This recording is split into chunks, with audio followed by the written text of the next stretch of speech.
Okay, good morning. We're going to get started soon.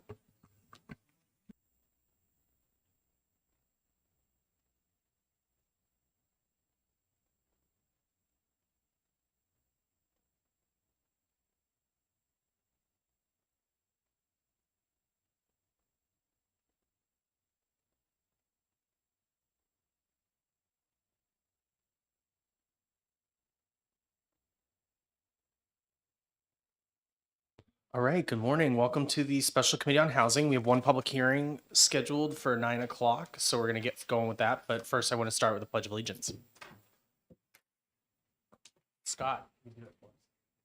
I pledge allegiance to the flag of the United States of America and to the republic for which it stands, one nation under God, indivisible, with liberty and justice for all.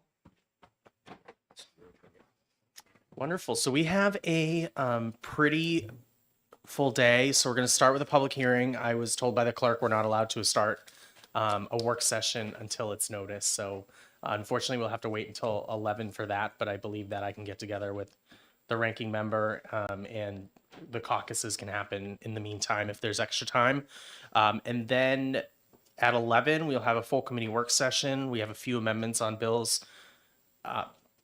I have a couple as well, so we can discuss those. And then if we are comfortable enough, we can exec some bills at 1 o'clock. So with that, I'm going to open the public hearing on HB 1291, and I want to welcome the prime sponsor to your committee, Representative Reed. Thank you, Mr. Chair, and thank you, honorable members. For the record, my name is Ellen Reed. I represent Rockingham 10, which is Newmarket and Newfields. The background of this bill, which was almost identical bill introduced last year, was that several years ago, and I want to be clear, it was before 2020, it was 2018 or 2019, a constituent of mine reached out to me because he wanted to put essentially what we call an ADU or an in-law suite in his existing detached garage. So not building any more infrastructure than already existed, but just put a place for his aging mother to live. And the town had denied him because the existing detached garage didn't happen to be attached to the primary dwelling. And he wrote to me saying, what sense does this make in this current housing crisis? And remember, it was 2019 before the current housing crisis. And his argument was quite solid. So I reached out to my then town planner and said, why are we interpreting the law, which the current law as it exists is from a law change, a bill from about, I think, 12 years ago, which guarantees one ADU by right to every property owner. But it says that the town can require that it be attached.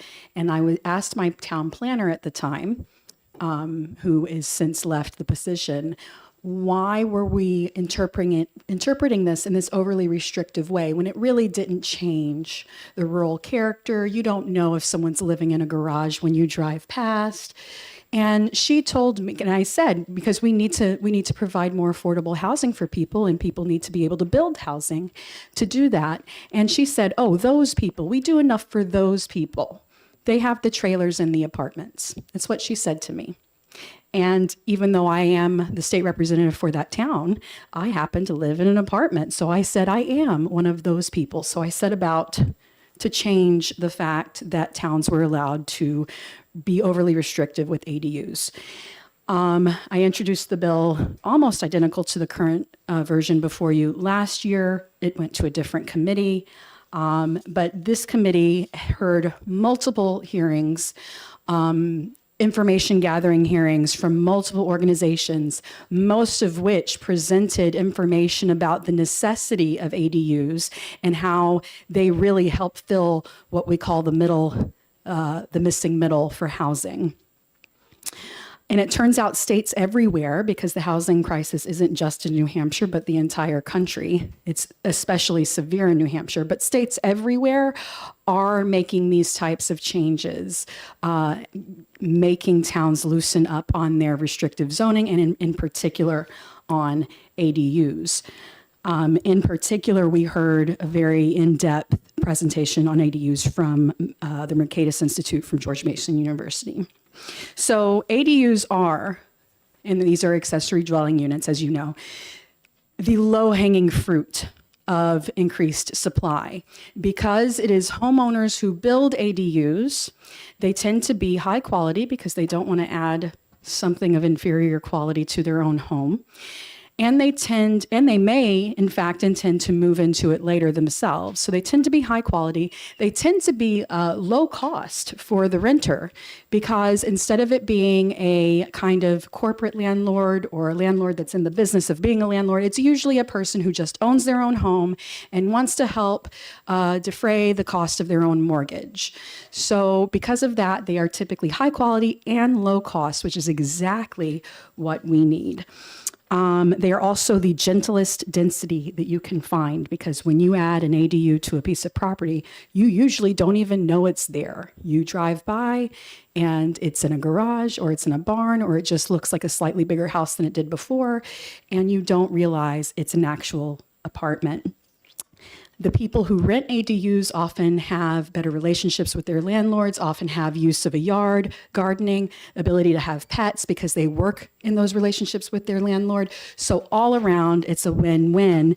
And for homeowners, it is a huge win because not only can they help the people who already have an ADU, it helps defray their own mortgage, but as someone who wants to purchase a home, it helps you buy a home if you can get rental income as part of the consideration of your mortgage. So very few of the solutions that we talk about when we talk about the housing crisis help people buy homes, but home ownership is really the gold standard, not just rentals. We talk about things like large apartment complexes that are low income and other things that people balk at. And it's not only the people who have the nice houses in those communities that balk at it. I can tell you as someone who's lived in those apartments almost all my life, they're not great to live in either. Most people would rather live in an ADU than a big giant, very low quality apartment complex.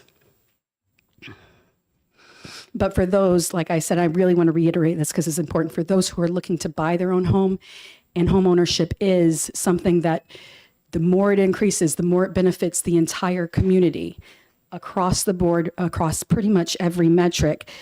It helps people. Having the ability to build an ADU helps people buy homes. So, as I said, the law as it currently stands is every homeowner has the right to build one ADU.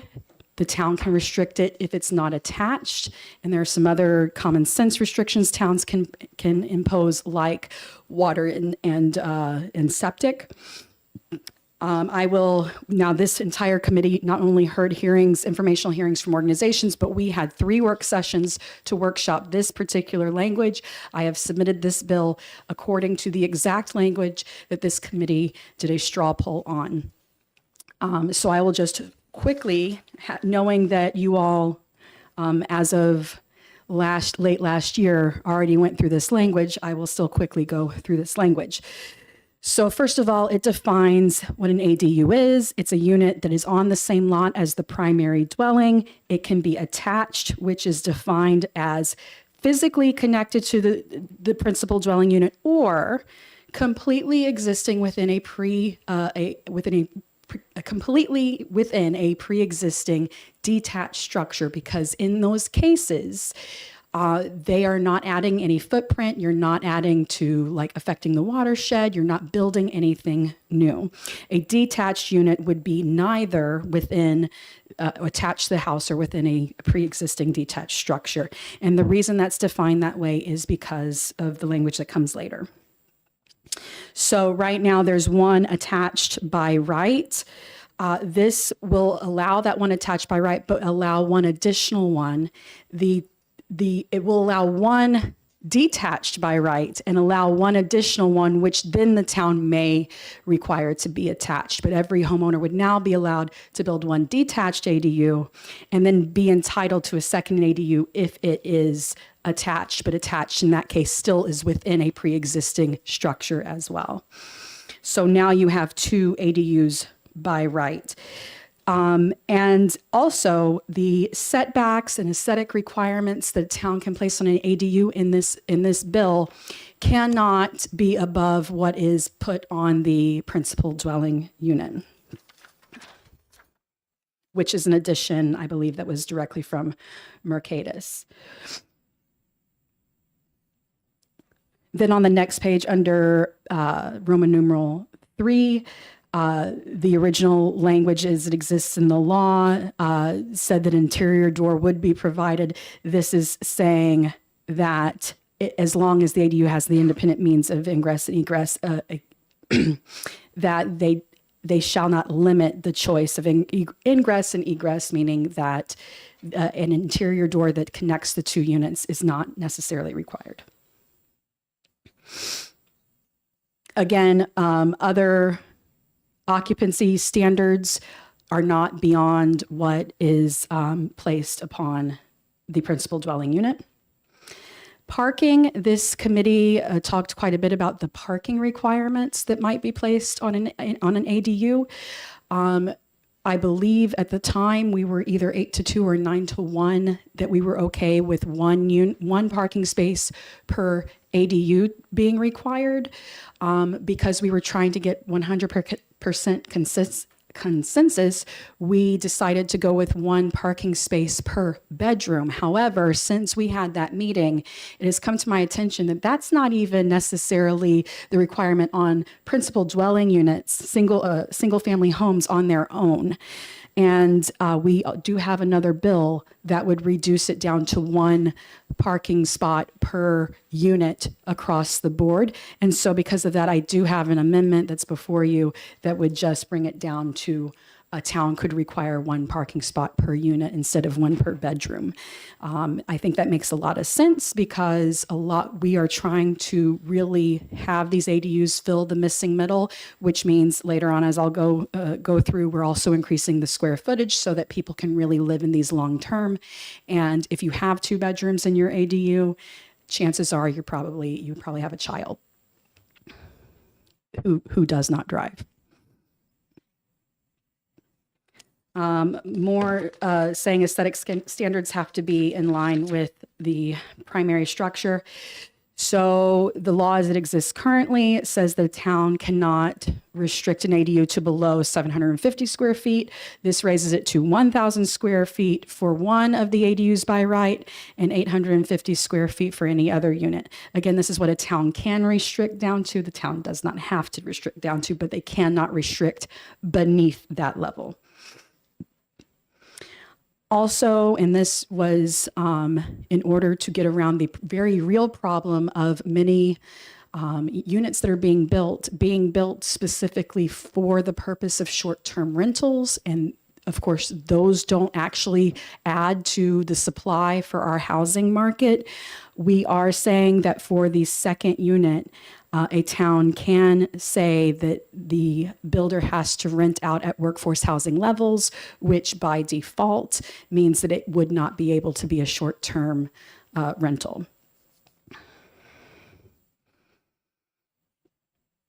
Again, this also allows ADUs to be converted from existing structures.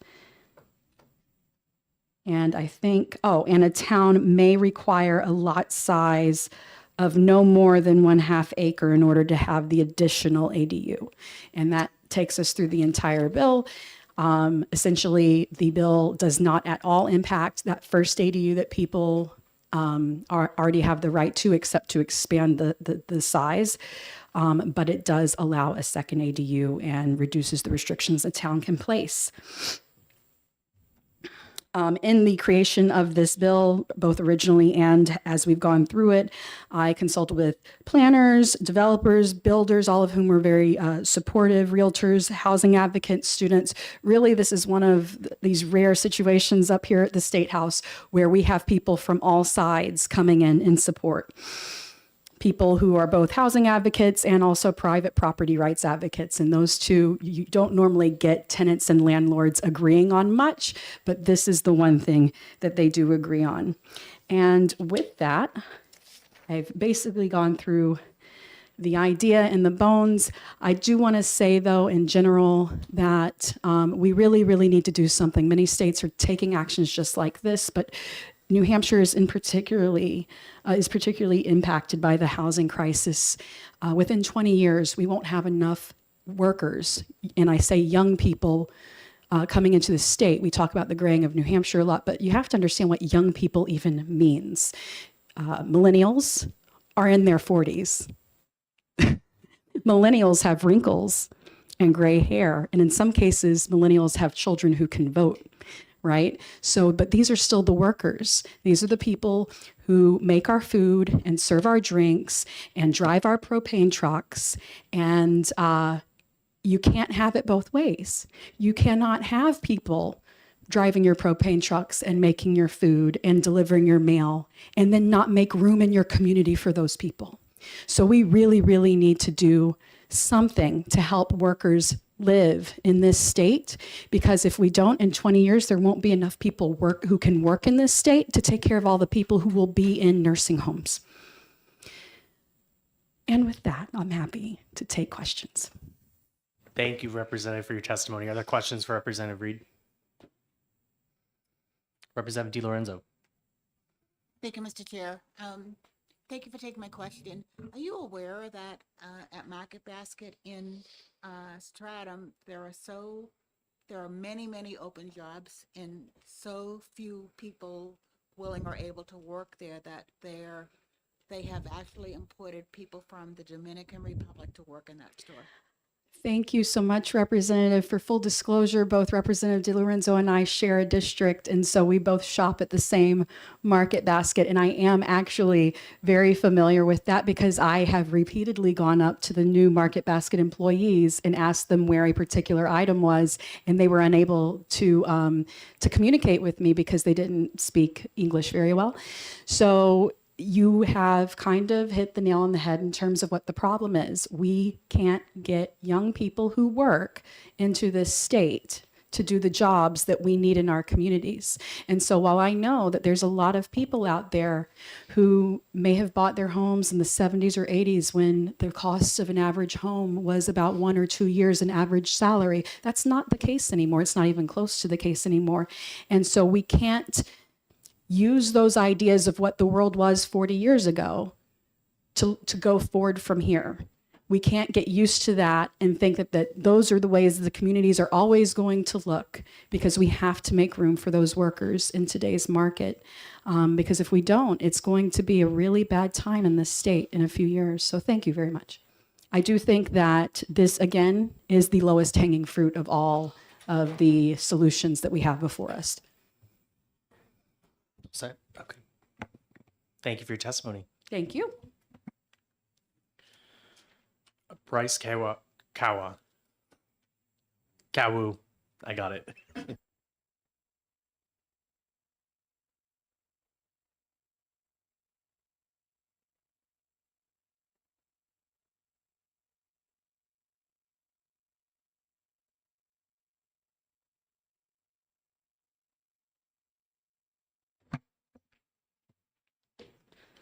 All right, good morning, Chair Alexander and honorable committee members. Please pardon the typo at the top of my testimony. I wrote this for last time, which says good afternoon.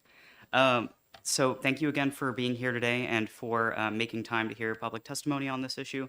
I'll go ahead and introduce myself for the record. My name is Bryce Kawu, and for the past 2 years, I've served as chair of the Manchester Planning Board. Past 4, I've been on the board, first as an alternate, then as a full member, and I'm here to provide testimony on HB 1291 in my own personal capacity.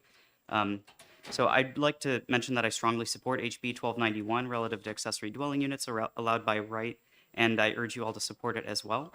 Last year, the Manchester Planning Board led a push to loosen ADU restrictions in the city of Manchester. Those zoning ordinance amendments were eventually approved and enacted by our previous Board of Mayor and Aldermen.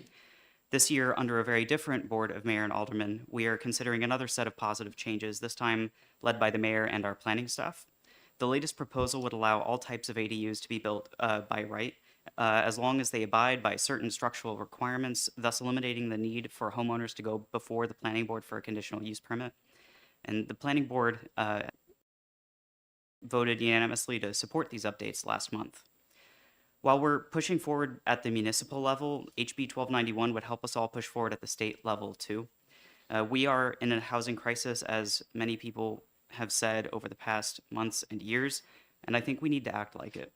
The severity of this moment means that we must take bold actions to accelerate housing development and to allow housing development in the first place. Removing barriers for new housing is the absolute minimum, and ADUs are the gentlest form of density possible. And to be fully honest, in my view, anyone who opposes expanding the construction of accessory dwelling units is simply unserious about genuinely addressing the housing crisis. So with all of this in mind, I ask that you support HB 1291 as one important step of many towards a comprehensive housing solution. Thank you for your time, and I'd be happy to answer any questions. Thank you for your testimony. Representative Damon. Thank you, Mr. Chair, and thank you for being here and taking my question. So I'm wondering if you could clarify, would 1291, if it becomes statute, be different from what Manchester now has in ordinance? I believe it, so to clarify, currently the newly proposed zoning changes have just completed a special public hearing in Manchester. So currently, not all ADUs are allowed by right. However, I'm optimistic that within the next month, they will be. HB 1291 on top of that would allow, I believe, a second ADU unit, whereas under our proposed zoning changes in Manchester, I believe it is still limited to just one unit on the property. And the bill's sponsor would probably be more knowledgeable about some of the other minute details. In Manchester, we do currently limit the parking requirements to just one space per unit. But other than that, I'd be happy to answer other questions. Thank you. Representative Rudy. Thank you, Mr. Chairman. Good morning. Have we or the city of Manchester denied anybody a ADU yet? Not to my knowledge, there has been some back and forth over time with regards to aesthetic concerns. However, in those situations, we always came to a solution, and those aesthetic concerns are actually encoded in the newly proposed zoning ordinances, so it wouldn't be an issue moving forward. Thank you. Representative Yokella. Thank you. Thank you for taking the question. You said that the Manchester is changing their requirements as far as ADUs, and you kept on using the word all, like all ADUs are allowed, and then you went on to say only one is Yeah, I allowed. can So can you clarify. clarify, what do you mean by all? Do you mean detached versus attached? Yeah, so attached versus detached versus internal. Okay. Currently, under the current ordinances that we adopted last year, we allow internal ADUs, for example, a basement conversion by right. It does not have to go before the planning board. Anything that requires external construction is currently required to go before the planning board for a conditional use permit. The planning board is very much on board with the idea, and we're hopeful that the BMA will approve it, where regardless of what style of ADU, like whether it's external or internal, it does not require a conditional use permit, as long as it abides by the aesthetic requirements, like same materials, no taller than the principal structure, a certain proportion of the principal structure, so it's still accessory, that sort of thing. That would be in the zoning ordinance. Representative Damon. Thank you. Could you speak to some numbers for Manchester? How present are ADUs? How much interest there is? Something along those. Yeah, we've had maybe a couple dozen applications over the past few years for ADUs, and part of the limitation, in my view, is that when people have to go through such a process, it winds up being a bit intimidating, and they're not necessarily as interested in doing that. However, we don't quite know what the future will hold, but over the next couple years, we would have an idea, like the difference, if we do manage to loosen the restrictions further. Representative Yokella. Thank you. Thank you for taking another question. Have you experienced any or aware of any requests for a variance so that a second ADU can be constructed, or has anyone that has adopted it or put an ADU in, said, "Oh, I wish I could have another one." Is this mostly just cleanup of the original language, or is there really a desire for additional ADU that you're seeing on the ground? I personally have not seen any requests like that. That would go first to the zoning board, and then secondarily to the planning board. And so nothing has made it to the planning board stage at that point. However, regardless of how, I guess, common the desire is for a second unit, if it is something that this committee would think is reasonable, then I would certainly encourage you all to support it. Okay, thank you for your testimony. Thank you. Next up, Nate Grays.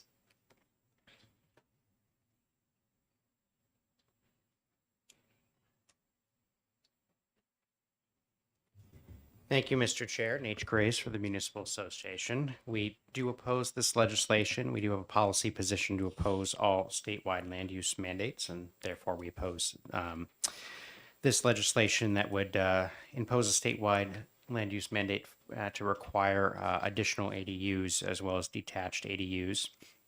I have submitted written testimony, so you should have that in front of you, and I also uploaded that online a couple weeks ago. I do want to address a couple points of the bill that are not in the written testimony. I guess more shortly in the written testimony, I do want to thank the prime sponsor for reaching out and talking with me about some of our concerns. And I do think that it is important as you work towards a solution to the housing shortage that you do consider how the policies you pass or suggest the House pass impacts the type of housing built in this state. I know that my friend Ben Frost is behind me, and there is one thing that I certainly agree with him on, which is that we do need a diversity of housing types in this state, and one of those is workforce housing, and we've been working very hard with him and others to come up with solutions to that.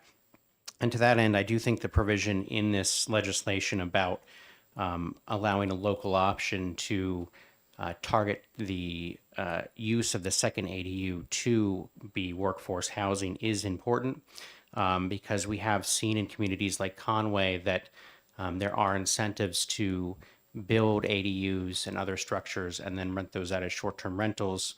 But at the same time, we're hearing from businesses on Main Street that they don't have enough workers. So we need to figure out how to come up with solutions to that. And to that end, I think that communities across the state have been doing a very good job. In my written testimony, I provided you a short list of communities and online that the blue highlighted are actual links to zoning ordinances that have passed last year.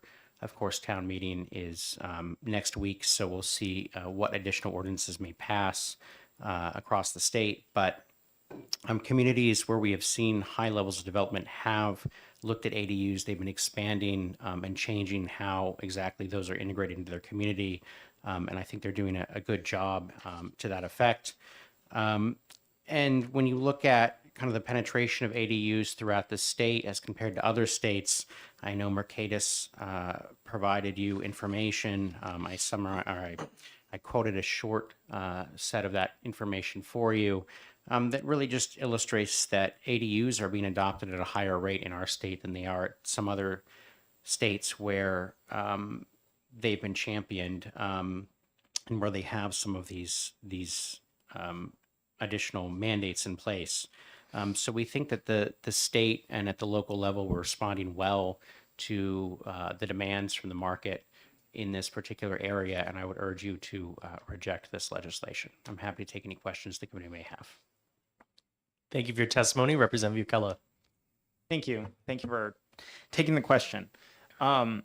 It seems like your testimony is that the municipalities are doing such a great job in allowing ADUs and that it's being adopted a lot around the state. However, how many municipalities before the state mandated that they have ADUs were utilizing ADUs, and was that trend?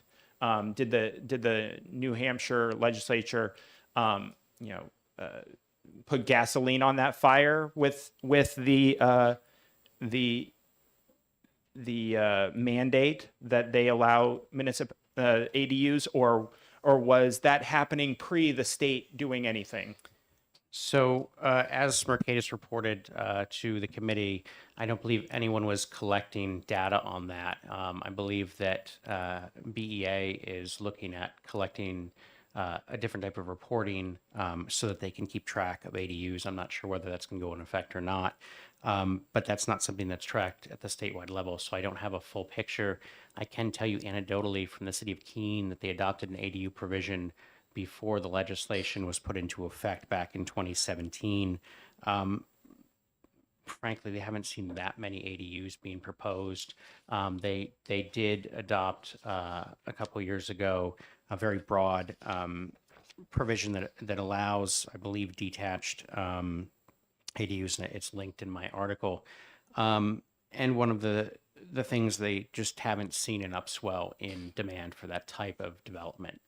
They've certainly seen an upswell in demand of other types of development, multifamily units, et cetera, as they've looked at changing that, but they just haven't seen the type of demand.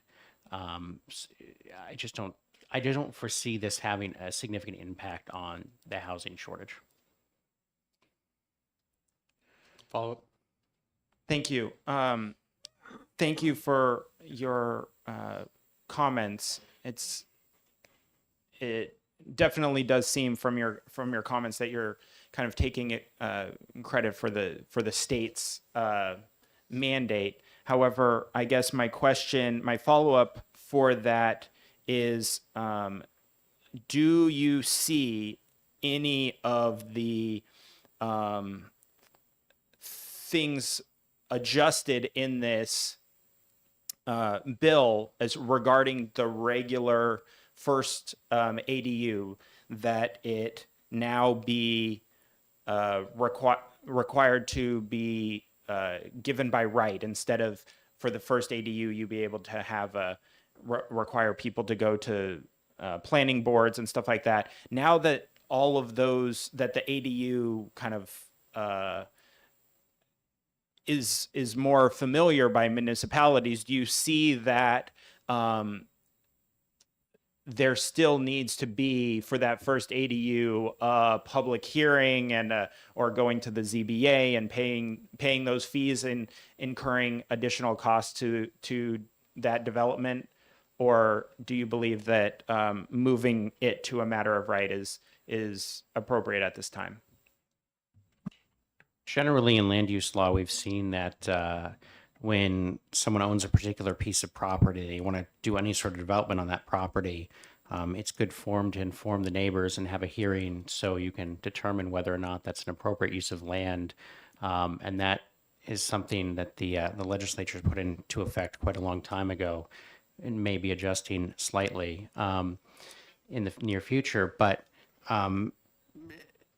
generally, zoning is a bundle of rights, and part of that is that you have collectively the community comes together to decide how they want development to proceed, where they want development to proceed, and there are obviously different policy options for that. So I don't think moving development to by right is necessarily going to change the direction of development, because we're still going to have to look at the economic realities of it. And I just don't foresee that this is going to have a significant impact, even if passed, on the housing shortage. And we've seen high demand areas. We've seen more, areas where you have more jobs, more people, more commerce, places like Manchester, where they have made adjustments. And so they are doing this type of thing. I just don't foresee a lot of development occurring just by simple economics in very rural areas to the same extent that you would here in the urban areas where they are already adopting these provisions. Representative DiLorenzo.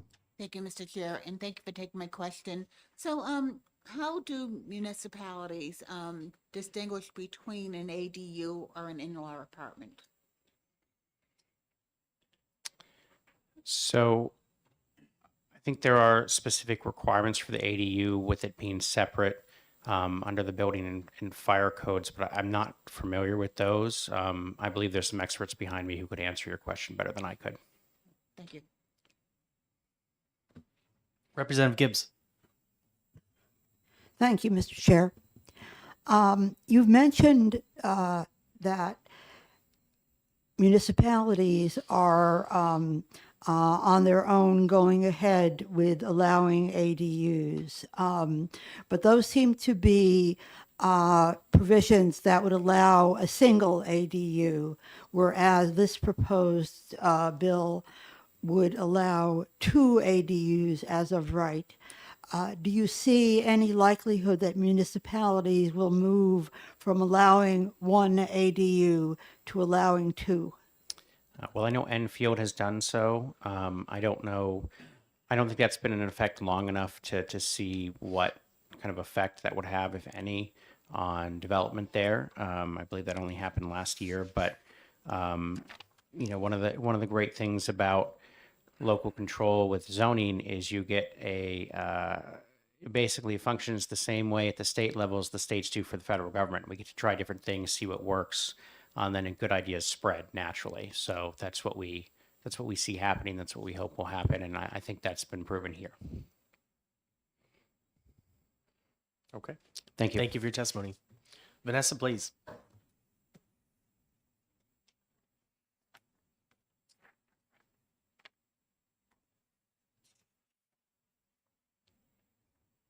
Thank you, Mr. Chair, members of the committee. Thank you for being here today, and thank you for hearing me testify. My name is Vanessa Blaze, and I serve as the Director of Policy and Planning for the New Hampshire Council on Developmental Disabilities. Our council by law is comprised of 60% of people with developmental disabilities or their parents or guardians. And they are members who are volunteering for disability justice, and they believe that the expansion of rights to build accessory dwelling units without the barriers of added cost and additional red tape would have a positive impact on the lives of people with intellectual and developmental disabilities and the people who support them.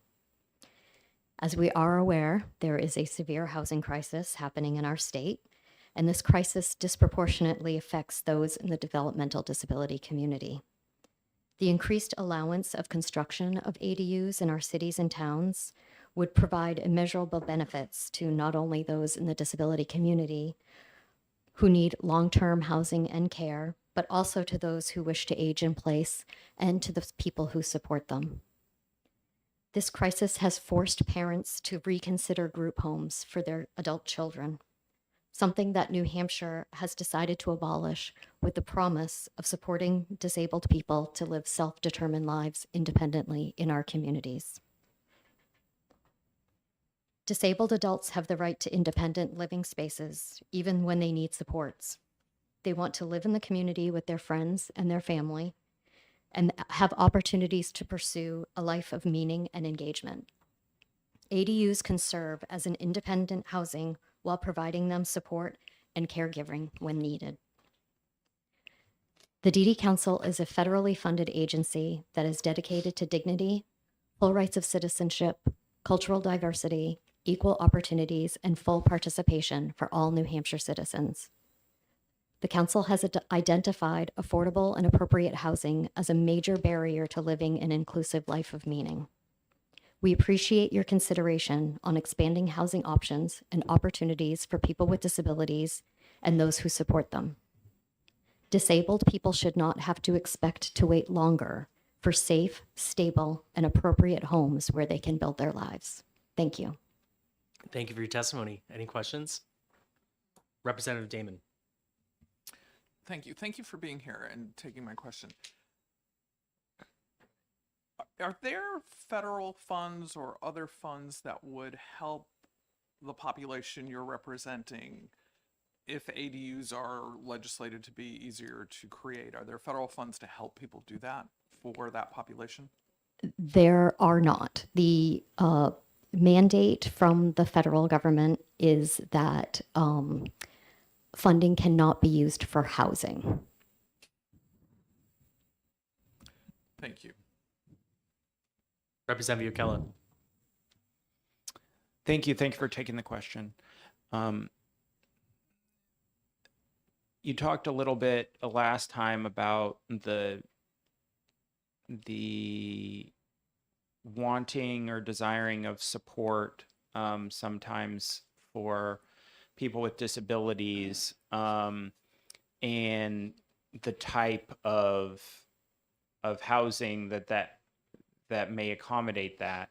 And we talked about like having people on staff and having multiple units where people, that person on staff can really help possibly multiple people. Do you believe that this is kind of serving that same purpose, or do you see that this is more about that this might be apply more to a family that wants some independence for a relative that is disabled, and it wouldn't be necessarily a hired person being providing the services in that case, but probably a family member if it was utilizing this structure versus the structure that we were talking about before. Or if you have any data about or any information about how often currently ADUs are being used for allowing some independence from people with disabilities while having that same support structure, I guess, readily available. Thank you for the question. We believe that the option of having ADUs can serve both the family unit and an opportunity to have support available within close proximity. It's also an opportunity to have what we think of as lifespan housing. So having an ADU would give you a chance to age in place, whether or not you wanted to move into an ADU and have your natural supports or paid supports live in the main home, or vice versa. I don't have exact data on how many people with developmental disability in the state are utilizing ADUs. I have anecdotal data, which the answer is that it is one of the main solutions that parents mainly are looking for. It is unfortunately extremely expensive. And so what we are looking for is opportunities for people to take advantage of the ability to build an ADU without the added cost and without all of the red tape that people have to go through right now. Quick follow-up. Yeah, absolutely. So you talked about the red tape and trying to get rid of the red tape. What specifically, I guess, is my question, is the red tape that you're seeing? Is the most important thing, that this first ADU be allowed by right and not have to go through to a ZBA meeting or a planning board meeting and be able to just be like, here's my plan, go to the building inspector and get your building permit and start going? What is the real, red tape that you're seeing as the barrier? That's correct. Having to go through the zoning board, the planning board, the cost of the permits, even for many people, just understanding the process. If you don't completely understand the process, you can reach a point in that process where you have to go back to the drawing board. And every time you do that, it costs more money. Thank you. Representative Gibbs. Thank you, and thank you for taking my question. You mentioned that there was a federal mandate that funds could not be used for housing. I expect those are Health and Human Services funds. Have you looked at HUD, Department of Housing and Urban Development, Federal Department of Housing and Urban Development funding for housing for people with disabilities, such as the program called Section 811? Thank you for the question. Medicaid funding cannot be used towards housing. The federal funding that goes through HUD for Section 8 housing, which is considered the mainstream voucher program, I'm assuming you're referring to. Just the typical. Excuse me. No, I was referring to a specific program that is housing for people with disabilities called Section 811. Right. So that is It's not Section 8. It's a totally different program. right. And in theory, that is a great program. However, because of the housing crisis, it is very difficult for people to actually find a place to live using the voucher program. I don't know if you know this, but the city of Concord is actually pausing adding people to the wait list for their voucher program. And there's now 30 families in the city of Concord who have vouchers but don't have anywhere to live. I think that's like a upstream issue. That's an even bigger issue than this discussion right now. And I also want to add that the voucher program is a wonderful program. However, it doesn't address the needs of people who need support in order to be able to live independently. Follow up. Follow up. Thank you. Sorry, we're still not quite on the same page. The Section 811 program that I was referring to is not a voucher program. It's a program to create housing for people with disabilities specifically. And it's a competitive program that organizations have to apply for. So I'm not saying this is something that's easy to get, but I'm just suggesting that it might be something to look into because it can actually help you to create housing rather than just to let people apply for vouchers, which I'm fully aware can be very difficult to get and very difficult to use once the applicant has a voucher. Thank you. Okay. Any other questions? All right. Seeing none, thank you for your testimony. Thank you. Do you have written testimony? Okay. Thank you. Sarah Holland.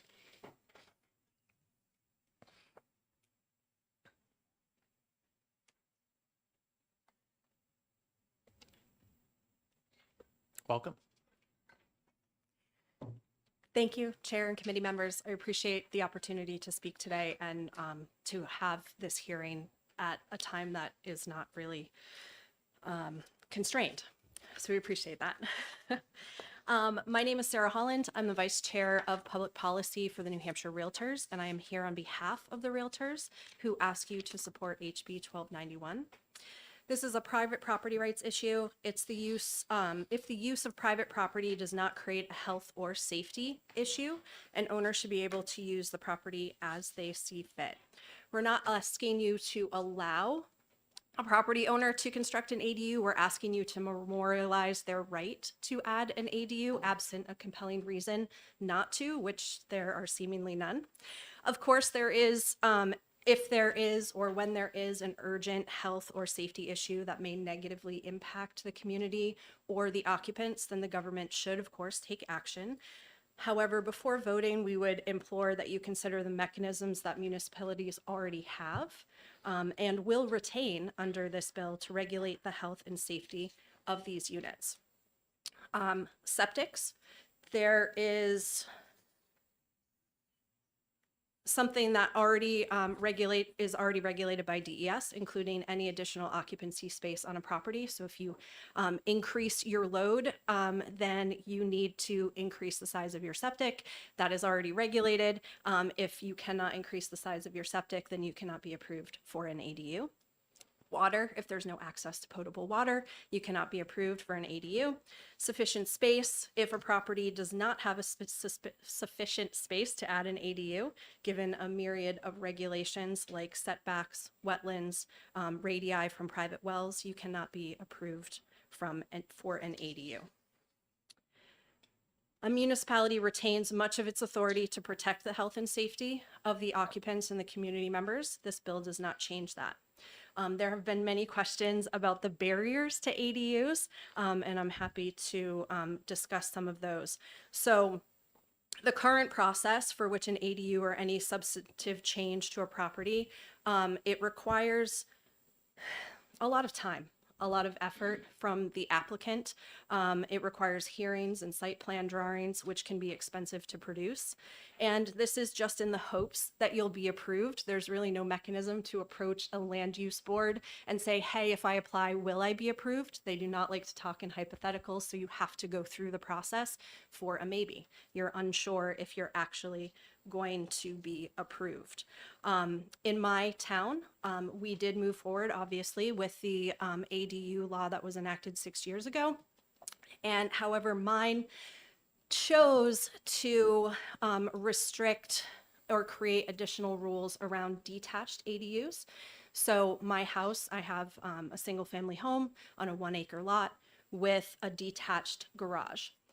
My neighbor has an attached garage. He can build without an ADU, without any additional hoops. I would either need to quadruple the size of my lot, construct a connection between my garage or my house, or I would need to go through the lengthy approval process without any guarantees.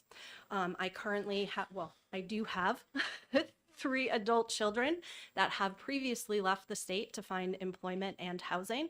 One has returned. We would love to help them get into a house of their own, of course, the housing crisis. So we would love to give them another space to have their privacy. And unfortunately, without going through any of those hoops, we are unable to do that. This bill will allow us to construct an ADU above our garage, maybe in our basement, to allow myself to age in place over time, to be able to bring in my aging parents, to have our adult children to have their own space. So this is something that we support as an association, but also individually. And to speak to being denied an application for an ADU, it's not necessarily that folks are going forward and being denied these applications. It's that we're looking at this criteria and self-excluding. We're saying that doesn't fit and I just simply don't have the time or the resources to go through this. So we feel that that is why so few have been built since the law went into effect in the last 6 years. The hurdles, the confusion, and the cost and time associated with that maybe. So under HB 1291, towns retain their local control in order to regulate legitimate health and safety concerns. And it's also worth mentioning that New Hampshire is not a home rule state. All municipality authority regarding zoning was provided to them by the state of New Hampshire. However, they were granted the authority to diminish an individual's private property rights by denying them the right to build an attached or detached ADU, even if there's no legitimate health or safety rationale. HB 1291 appropriately gives property owners some of their property rights back, while the municipalities maintain reasonable authority to safeguard their communities. We ask you to support 1291. Thank you for your testimony. Any questions? Representative Yokella. Thank you. Thank you for taking the question. I'm sure I will have a few. Have you heard of any people trying to, like in your town, might have a detached garage with similar type of rules where they have essentially constructed a large hallway in between the detached garage and the primary structure so that they can kind of get around that rule of detaching, that municipalities have kind of created this arbitrary guidance or requirement that, there be an interior connecting door or something along those lines? So I have not heard of that being the case in my town, but that was a consideration, our consideration for ours. Oh, well, what is the cost of us attaching the house? Or to the garage? Does that make sense? What will that look like? And then, we just self-excluded that we're not going to move forward. FYI, it's happened in my town, and once you got approved, like that hallway could theoretically just disappear. But the and then it would be a detached ADU. So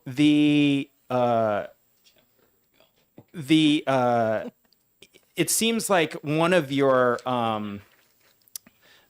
main kind of focuses are on this, like this real value of the change to the first ADU, of that both the first attached or detached is allowed as a matter of right, and that you believe to be maybe the biggest impact of this legislation. Is that correct? Yeah, we support all of it, of course, but the barriers to adding those ADUs would essentially disappear with that first one by right. Absolutely. All set? Yes. Sure. Thanks for taking another question. So, in your experience in your local municipality, have you seen, or any that you've dealt with, have you seen any other restrictions? One of the ones that jumps out to me seems to be that we are now not going to allow more than a minimum lot size of a half acre for the second accessory dwelling. That would not that would make your municipality have to change their rules, as you kind of previously stated. Have you any thoughts or concerns about these other types of barriers that municipalities are putting up, whether it be requiring you to increase the size of your lot or parking or whatever the case may be, that maybe we haven't addressed fully in this bill that you see as barriers? Nothing that jumps out. What my experience is over the last 12 years in real estate and working with buyers and sellers and property owners relative to private property rights is that communities can be very creative in finding ways to ban certain things that they do not agree with. So I think this is a great place to start. I would love for this to move forward, and then we will just have to address any of the other issues that come up later. Please, quick. Have you, in your experience, heard of any desire for the second ADU? Is that getting squashed anywhere that you've heard of, or is it mostly just the access to the first ADU that is the biggest hurdle to this? I think it's a conversation that's happening right now regarding the current housing crisis. So as I explained, with my 3 adult children and my aging parents, as well as myself over time, being able to transition within your own property is a really great opportunity. So having the first one by right is a tremendous step. Having a second one, as we became empty nesters, we had all of this space, and a lot of the conversation was, where do we go now? We don't need all of this space. There's nowhere to go. So what do we do with what we have here, and how do we prepare our family for the future and just the whole economic outlook? So I think a lot of folks are having this conversation. I don't know that it's actually being outright banned in any specific way, but being able to fast track it and have it be a viable option for folks is super powerful. Representative Damon. Thank you. Thank you for taking my question. Could you speak to what you and your association are seeing or have seen in regards to both presence of and interest in ADUs contrasted between our cities and our rural areas and small communities? I think the need is there across the board. I live in a rural community. I work with a lot of clients that are in more urbanized communities, and the conversation is the same. We need more housing. We need more options for housing. Thank you. And separately, what input might you have on the economics of putting in ADUs? So the investment piece for the property owner to input or to create an ADU in their space has an expectation of a return on that investment for them to be able to age in place, live in their homes, continue to stay there and not be forced out. It creates a marketability if they were to sell their homes for folks who are looking for very similar situations. So I think it's a win-win. What are you seeing in terms of people being able to get a mortgage or some kind of financing to add an ADU if they don't have that capital? That's a really great question. I'm a realtor. I am not a lender, but the conversation is happening. We're finding that there are, it's definitely something that is positive on the purchase aspect of a property. If there is an ADU, you can use that additional income to qualify for a property that you may not otherwise qualify for. To be able to tap into the equity, there are just a lot of different mechanisms. But I think that anyone that is interested that should have those conversations with a lender, with a community member to be able to explore if that is viable for them. Yep. So I'm interested in what you could tell us about the amount of increased value to a single home that then adds 1 or 2 ADUs. Not contrasted with, but I know, for instance, if you remodel your kitchen, your bath, you almost always, economically, that adds enough value to the house it's considered worthwhile.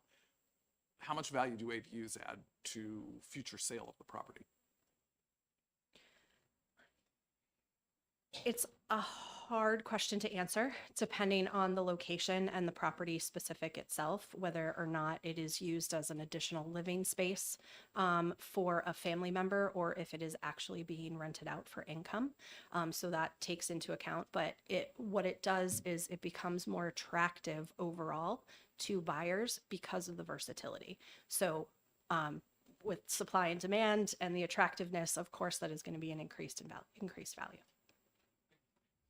I have a quick question. Based on your experience, have you seen a diminished property value of abutters of properties with ADUs? No, You have not seen that? no. Thank you. Any other questions? Thank you for your testimony. Thanks. Alyssa Margolin.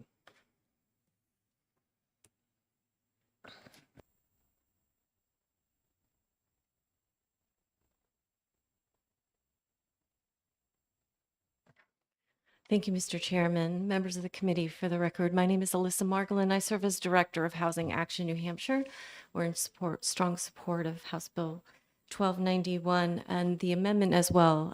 The Representative Reed introduced that regarding 1 parking space per unit instead of per bedroom. I thought it would be helpful, given that you have already walked through the details of the bill and heard strong support from various constituencies, just to talk about our active involvement in the passage of the original ADU law back in 2016. We had partnered then with the DD Council and AARP and helped bring forth the voices about the housing challenges of over adults. And we brought to the legislature voices of parents with adult children with disabilities, really looking for ADU solutions. At the time, we also had a governor who had direct experience with having to give up dream home opportunities in order to find a municipality that would accommodate an ADU so that her son could continue to live with them. I think 8 years later, we are really now in a position to improve this law. Mr. Grays brought up the Mercatus Institute, and I recall one of your many working sessions when Mercatus presented to this committee and talked about their efforts to have ADU laws in every state in the country, and reviewed our law and said, but the New Hampshire law is weak. And I want to acknowledge the sting I felt that day sitting in your committee room because of our work on it. But I do recall that there were, as you know so well, so many compromises that were made in order to push that forward. And I think that what we are essentially saying is there were too many compromises made, and it's not really working as well as it could. For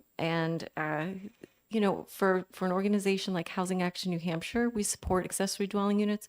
We're particularly happy to see that for the second ADU here, that a municipality could require income targeting. For us, it's not the silver bullet. Like, we very much, are encouraging multifamily, manufactured housing, diverse housing stock, things, proposals that you on this committee have really explored. But we have an ADU law on the books. Let's make it work for people. And and it also, helps preserve rural character in rural communities. It's that, as my colleague Sarah Reitzman, who's here today, reminds me, this is gentle density, and it's very much an aesthetic that is useful to Granite Staters who already have single family and a good use of current infrastructure and new infrastructure. So we urge your support, and I'm happy to take any questions. Thank you for your testimony. Representative Yokella. Thank you. Thank you for taking the question. I happen to be at one of my municipalities' budget or planning board before I think the final language of this, or maybe even after the final language of this came out. They expressed mainly their concern about the parking spaces and only being able to require one if they're, if someone is having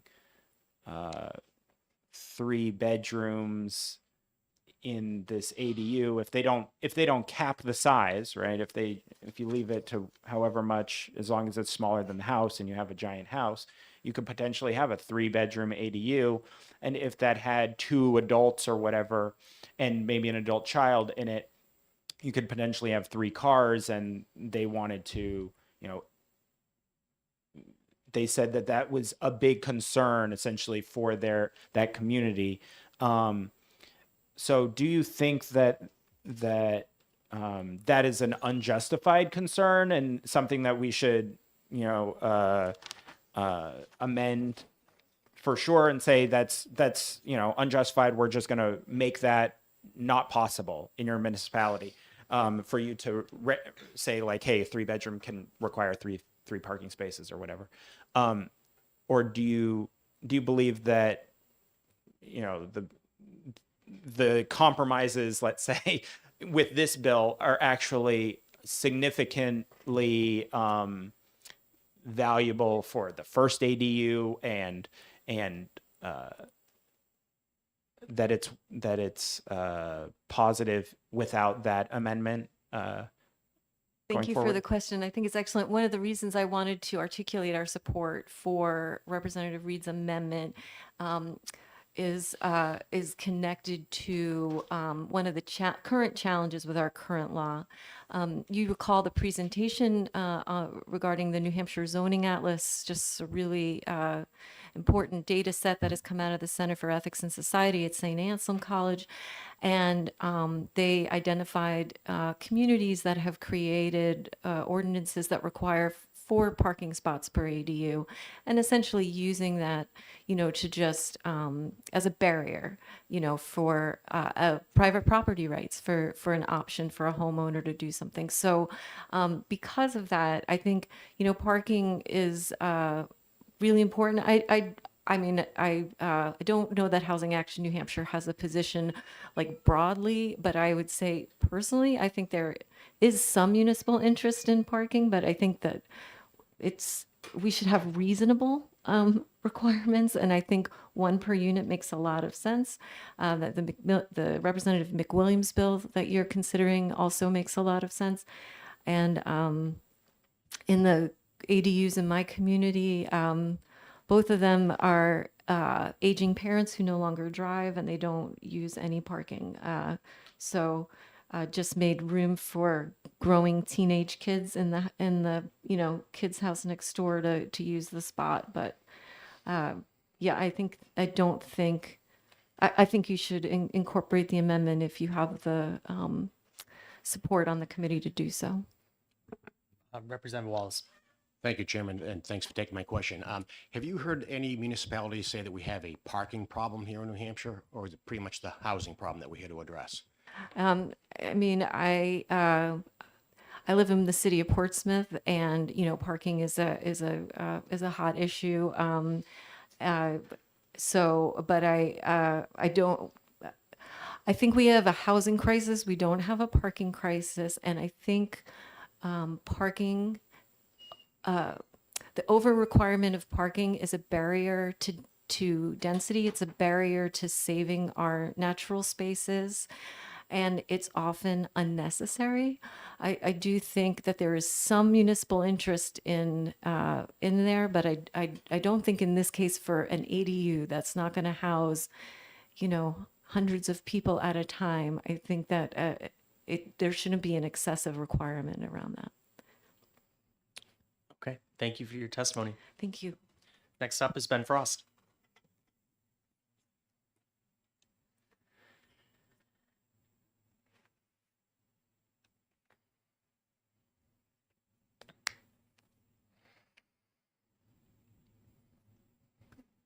Welcome. Thank you, Mr. Chairman, and good morning, committee members. I'm Ben Frost. I'm the Deputy Director and Chief Legal Officer at New Hampshire Housing. It is a pleasure to be with you this morning on this beautiful day and to express New Hampshire Housing's enthusiastic support for House Bill 1291.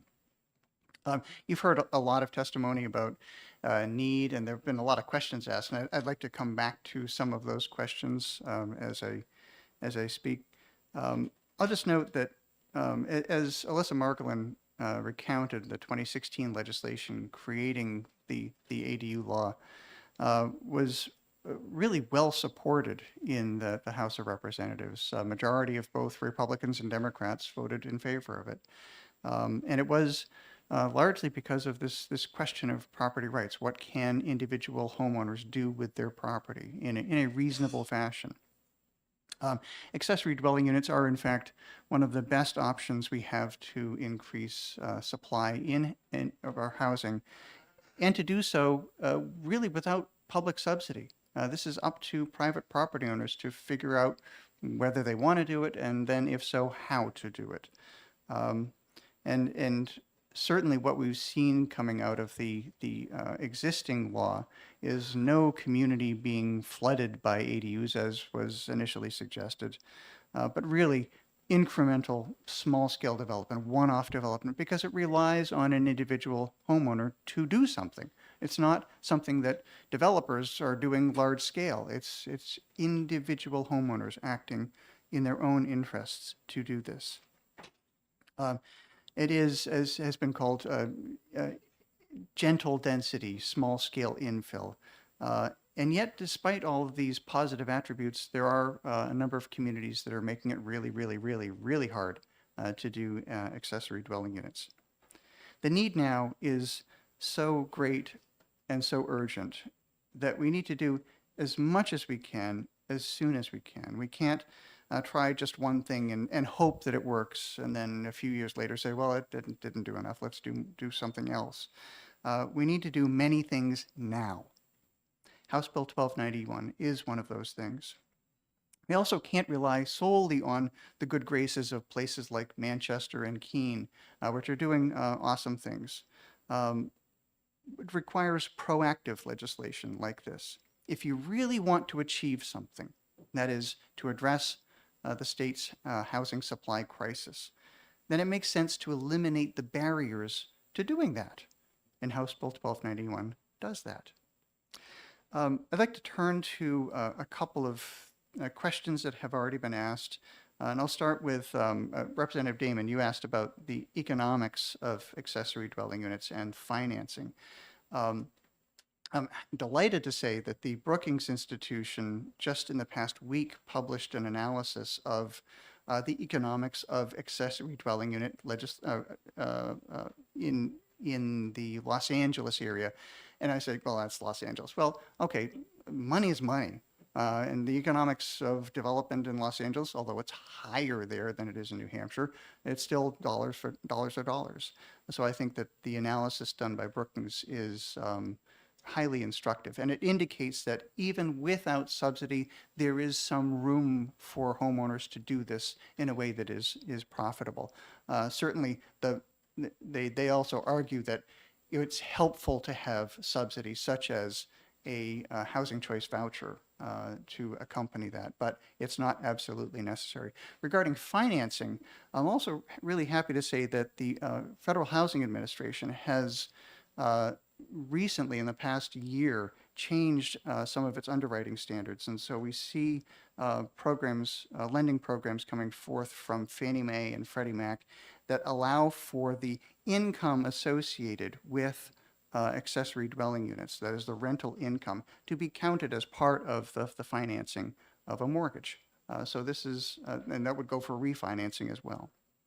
And I know that they and other federal agencies and also banks are looking at opportunities to leverage this because of the need, because of the opportunity that people have. One of the difficulties right now is the relatively higher interest rates we're experiencing now in comparison to the past couple of years. Just bear in mind, interest rates right now, historically speaking, are pretty good. They're just not 3%, which is what we had we'd become accustomed to.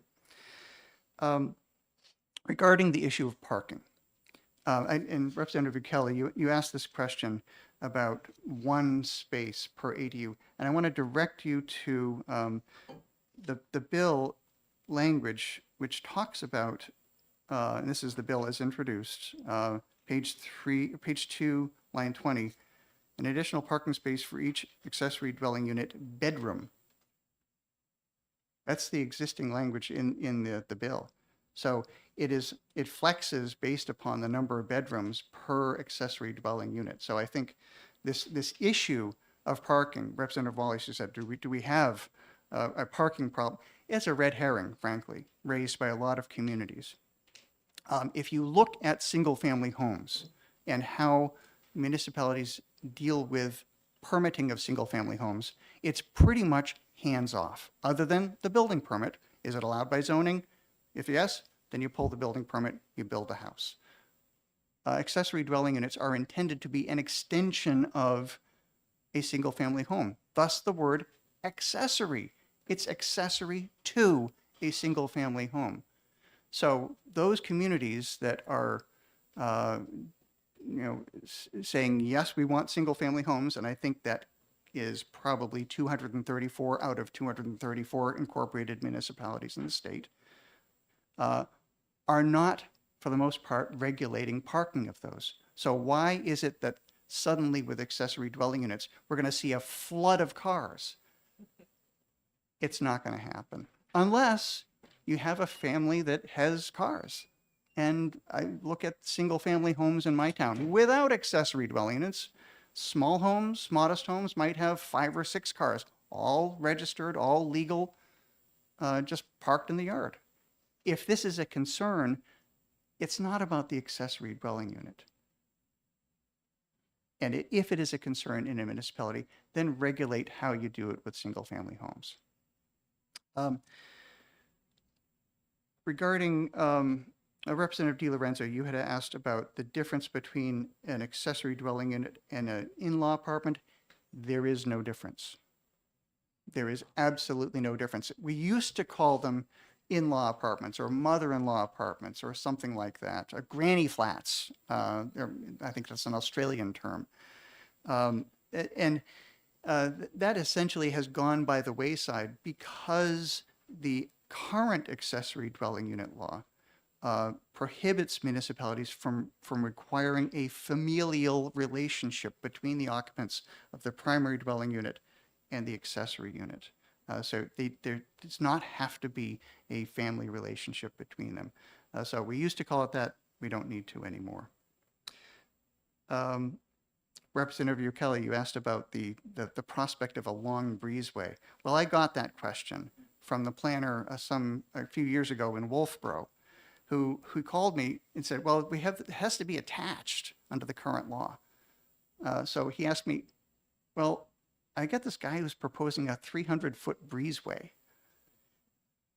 These ridiculous attempts to overcome an unnecessary regulatory barrier are the result of that unnecessary regulatory barrier, which is limiting what is allowed to attached accessory dwelling units. House Bill 1291, by allowing detached accessory dwelling units, eliminates that illogical, absurd result. Representative Gibbs is not here, but I'll talk with her separately, but I do want to point out the state's 811 program. New Hampshire Housing is the entity that is able to apply to the federal government for funding through the 811 program. We're using that in response to the state's 2014 settlement, which dealt with people with serious mental illness, In re Amanda D. And we use that in collaboration with the Department of Health and Human Services to provide housing, new housing or units in existing housing for people with serious mental illness. So that is an active program, and we've just applied for new funding in the current round. I think I've said enough, and I'll stop here. Happy to take any questions. Any questions? Representative McConkey. Thank you, Mr. Chairman. And back in the beginning of your conversation, thank you for taking the question. You talked about a recent study that came up in the Brookings Institute, but I missed what that was in reference to. Representative McConkey, that is in reference to the cost of construction of accessory dwelling units and whether it makes economic sense for a homeowner to do it. And the conclusion was, generally, yes, it does make sense. Thank And you, I'd be sir. happy to supply a link to that to the committee. Thank you. Representative DiLorenzo. Thank you, Mr. Chairman, and thank you for taking my question. So you mentioned section 811. I'm familiar with 811, but I wasn't aware that it could be scattered site units. Is that correct? Representative DiLorenzo, I think it could be scattered site. We use it in connection to our other financing programs for multifamily housing construction. So, for example, we give points to developers in the Qualified Allocation Plan, which is the low-income housing tax credit funding program. We give points to developers who say they're going to dedicate X number of units to people who would be receiving 811 rental support. Okay, great. Thank you. Representative Yokella. Thank you. Thank you for taking the question. So you seem to agree that the bill as introduced addresses appropriately the concerns of one of my municipalities as far as parking. However, the amendment proposed seeks to change that to something that is not, it might bring more concern and heartbreak and heartburn, I guess, for my municipality. Do you believe that concern, is it correct to believe that your testimony is saying that concern is unfounded, and we should adopt the amendment, or that in the rare case that the municipality does have that concern, that they should be able to do it per bedroom? Representative Vikela, I support the amendment. I do believe that, as I said before, it's a red herring. It's something that some municipalities raise as a means of saying, well, we can't do that at all because this remotely likely thing might happen at some point in the future. We can't do any of it. That seems to me to be the wrong approach. If and I'll repeat this, if a municipality believes that it has a parking problem associated with single-family homes, then it should regulate that, not stop accessory dwelling unit development. Representative Damon. Thank you. Thank you for being here and helping us sort through this. You spoke early in your testimony about municipalities that have put difficulties in place with the existing ADU law. Does this version, should it go forward, address all or most of those concerns? Thank you for that question. I think it addresses many of the concerns, and Representative Ricella has been asking, is this your top issue? I'd say the top two issues that I see are the special processes. So conditional use permit or special exception. It was said earlier that these pose barriers to homeowners seeking to do this with these sorts of things with their properties. And oftentimes people just say, no, I'm not gonna, I don't want to go before the ZBA. It's too daunting a proposition. So I think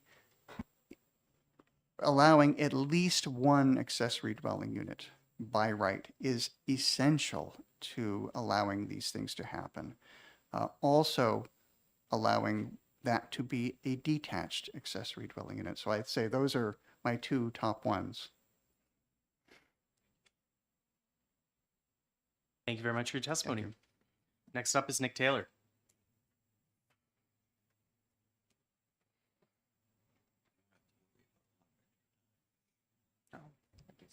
Good morning, Mr. Chairman and members of the committee. I'm Nick Taylor. I'm the Executive Director of the Workforce Housing Coalition of the Greater Seacoast. We're a nonprofit that works in Stratford and Rockingham County seeking to advance diverse housing options attainable to our workforce. Thank you for all the time you spent on this bill, both today and I know over the past few months. We're here in strong support of House Bill 1291. Accessory dwelling units broadly, and then this bill specifically provide incredible benefits to the housing market. And I'll run through a couple points here. On affordability, as has been mentioned, we certainly have an affordability challenge in our state, and this is an option that is more attainable to our workforce without additional subsidies, so it allows it to come forward as needed. On the construction affordability point, in addition to what Mr. Frost said, we have talked with community banks in our region who are interested in putting together ADU-specific lending programs that help make it more financially feasible to construct them. Their questions are, how do we mitigate the risk from a public hearing process where something could be denied after someone has put thousands of dollars in permitting fees through architecture and engineering fees, as well as what is the demand?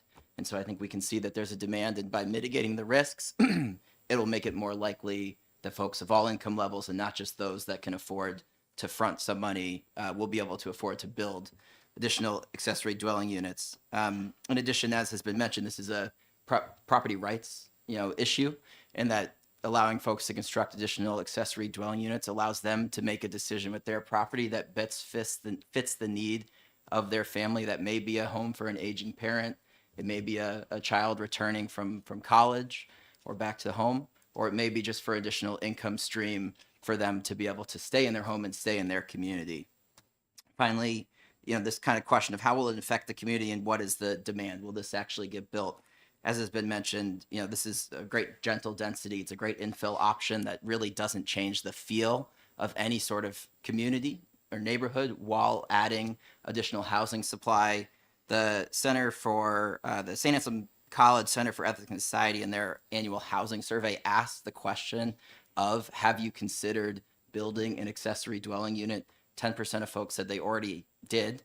35% said they had considered it but ran into regulatory or financial barriers, and that is what stopped them from moving things forward. So again, there's clearly a demand, and there's almost a little over 400,000 single-family homes. So even if just 10% of those folks who are interested built an ADU, that would be another 40,000 housing units for this state that is desperately needed. So this bill will make an impact. We think there's a lot of great pieces in here. It's great for our businesses, great for our economy, and will increase choices amongst renters and homeowners. So we hope your support and happy to take any questions.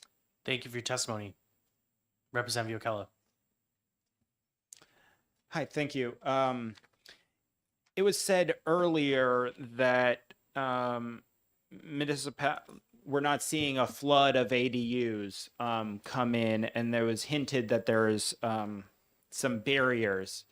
For a devil's advocate approach, the NHMA is in their testimony is saying that Durham has 1 in 9 single-family houses in Durham have an ADU. I guess the question is, isn't that already saturation and in that municipality? And if we made it super easy, are we looking at like a 1 in 2, like a very, very just like every single house in New Hampshire, in Durham has an ADU, and there is no place in Durham that is, single family homes anymore? I think realistically, we need to, and thank you for the question, increase a whole bunch of housing options and, living in sort of the reality of needing the private property owner to decide that this is the right thing to do. I don't think you'll be in a situation where every home has an accessory dwelling unit on it. And the sort of patchwork of local restrictions has, I think, lowered the interest or at least put up some barriers for other communities and other individuals who want to explore this option, but just run into hurdles and don't have the time to look through or go through a public process or the money to start that. Representative DiLorenzo. Thank you, Mr. Chair, and great to see you, Nick. And here's my question.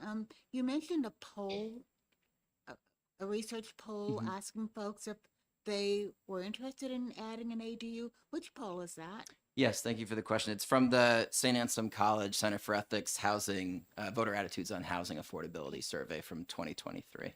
Oh, great. Thank you. Is that a St. Anselm College poll, like the way they do typical polls, or was that like a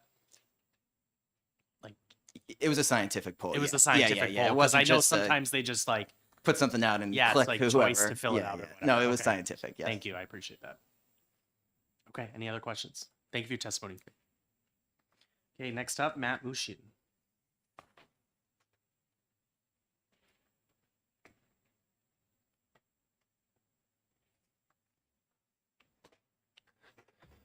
Morning, Mr. Chairman, members of the committee. Thank you so much. My name is Matt Mushian. I live in Claremont, and I serve as the excuse me. My name is Matt Mushian. I live in Claremont. I serve as the Advocacy and Engagement Director with 603 Forward, a nonpartisan nonprofit organization dedicated to engaging, activating, and empowering young people across New Hampshire. And today I'm here to testify on behalf of 603 Forward in support of House Bill 1291, which would allow a second accessory dwelling unit, or ADU by right, and reduce restrictions on ADUs. And just to start with a personal story, I live in a home with an ADU. My partner's family lives with us, and without our ADU and him, we just wouldn't be able to afford our home. And he would have a very hard time affording a place on his own. And also, I would not have him to watch my dog when I come down to to speak with all of you, which I'm sure we all are grateful for. But, it's no secret that with the growing deficit in housing in New Hampshire, it affects us all, homeowners, renters, business owners. But particularly the situation is placing a heavy burden on young folks in our workforce, as you've heard today. And in my job, I meet with young people in New Hampshire all the time who share their stories of struggle trying to find safe, affordable housing. And folks like Michael, who gave me a story that I could share today, he said, quote, "It's a real struggle to afford housing these days, especially when all the prices are geared toward households with 2 or more incomes. It leaves people like me stranded with no option, other than living in a car in a Walmart parking lot or at a highway rest stop, which is what I've resorted to doing since leaving my apartment. It's not how a hardworking person should be forced to live." And as you've also heard, accessory dwelling units already are playing a really crucial role in addressing the housing needs in New Hampshire by providing smaller, more naturally affordable housing options. And research does show that in many states, accessory dwelling units continue to rent for less than market rate rentals. So in conclusion, by allowing homeowners to build either an attached or detached ADU on their property and removing burdensome regulations, we can diversify our housing supply with more affordable housing options tailored to individuals at different stages of life. With a more diverse array of housing choices, people will have the opportunity to find and afford a home that suits their specific needs. So I hope you will support this bill. HB 1291 makes small changes to existing laws to remove barriers that currently make it difficult for homeowners to build these units. And we hope that you'll be part of a solution to address New Hampshire's housing crisis. Thank you. Thank you for your testimony. Are there any questions, Representative Buccello? Thank you. Thank you for taking the question. You said that you have an ADU currently. Have you sought out the opportunity to have a second ADU, as this bill might allow, and were denied, or would you put in an ADU, a second ADU in your situation if you had the opportunity? I mean, certainly look into it. We haven't currently.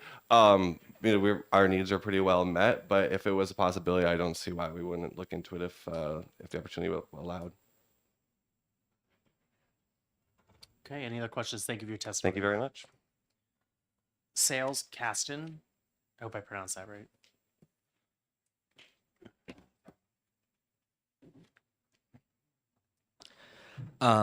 Good afternoon, Chair and members of the committee. I'm Sales Caston. I live in Dover. I'm here as the Executive Director of New Hampshire Youth Movement, and I'm here to testify in support.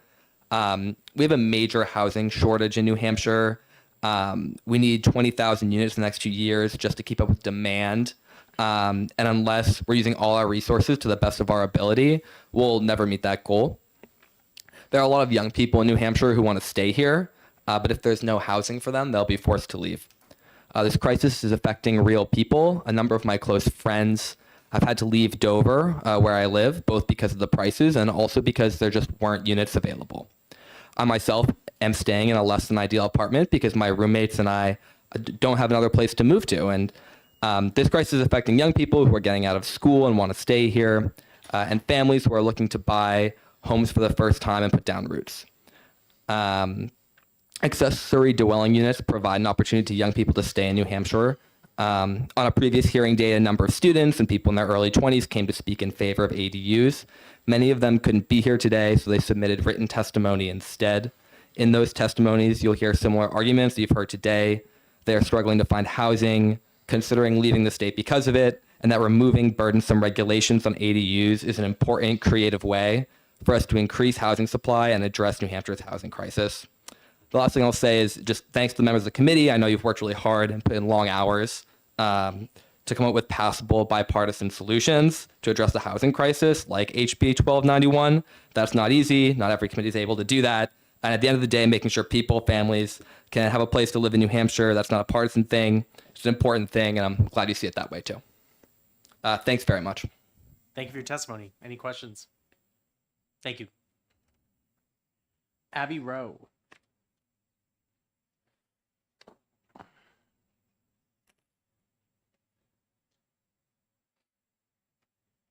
Welcome. Hi, thank you for having me and allowing me to present my testimony to you all today. My name is Abby Rowe. I come from Rochester, and I'm here today because I wanted to speak to the renters' experience here in New Hampshire. I'm here in favor of HB 1291. I was born with a genetic disease that's left me unable to work and care for myself like the typical person. Because of this, my welfare is heavily dependent upon both the state and federal governments. This leaves me seriously limited when it comes to housing, especially here in New Hampshire. I've personally struggled with housing for the last 5 years. We also live in a time where the reality is that a lot of adult children are living with or renting from their parents because rents are so high they cannot afford to live on their own. I can no longer afford to live in Dover. I certainly can't afford to live in Portsmouth or Greenland, and I can barely afford to live in Rochester now. So I'm not sure where I'm going to go as rents continue to go up. Please also consider that the lack of housing options means that sometimes renters are forced to stay with landlords who may not have the most ideal practices or maybe even abusive practices, because where are they to go? So it really takes power away from the renter and the person in that position of renting. What am I supposed to do when my landlord doesn't meet my basic needs?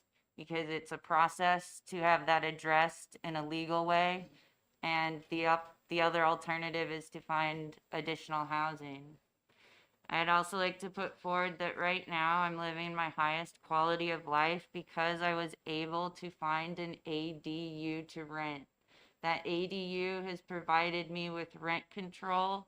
It has provided me with access to people because I have special needs that are not typical. I have people on site if I need them. So in short, I'm in favor of HB 1291 because it creates affordable alternative housing options for all New Hampshire residents, and it puts some power and control back into renters. Thank you, board, for your time and energy today. Thank you for your testimony. Would you like to answer questions? Oh, I actually have to get to a doctor's appointment. Thank I'm you for your so testimony. sorry.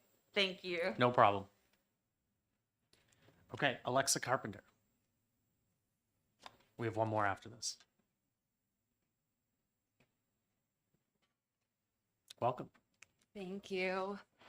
Good morning, Chairman and members of the special committee. And thank you for hearing my testimony today. My name is Alexa Carpenter. I'm a resident of Manchester, New Hampshire, the town that I call home and where I grew up. Today, I come before you as an educated young professional working 2 different jobs, yet still finding it impossible to afford housing in the community that I grew up in.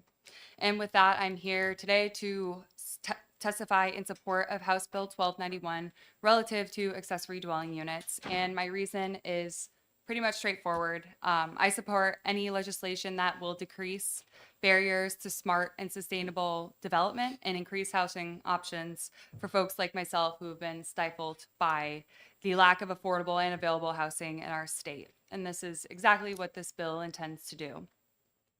As someone looking to find a place of my own in New Hampshire, I've paid close attention to the efforts underway on the state and local level to make this possible for people like myself.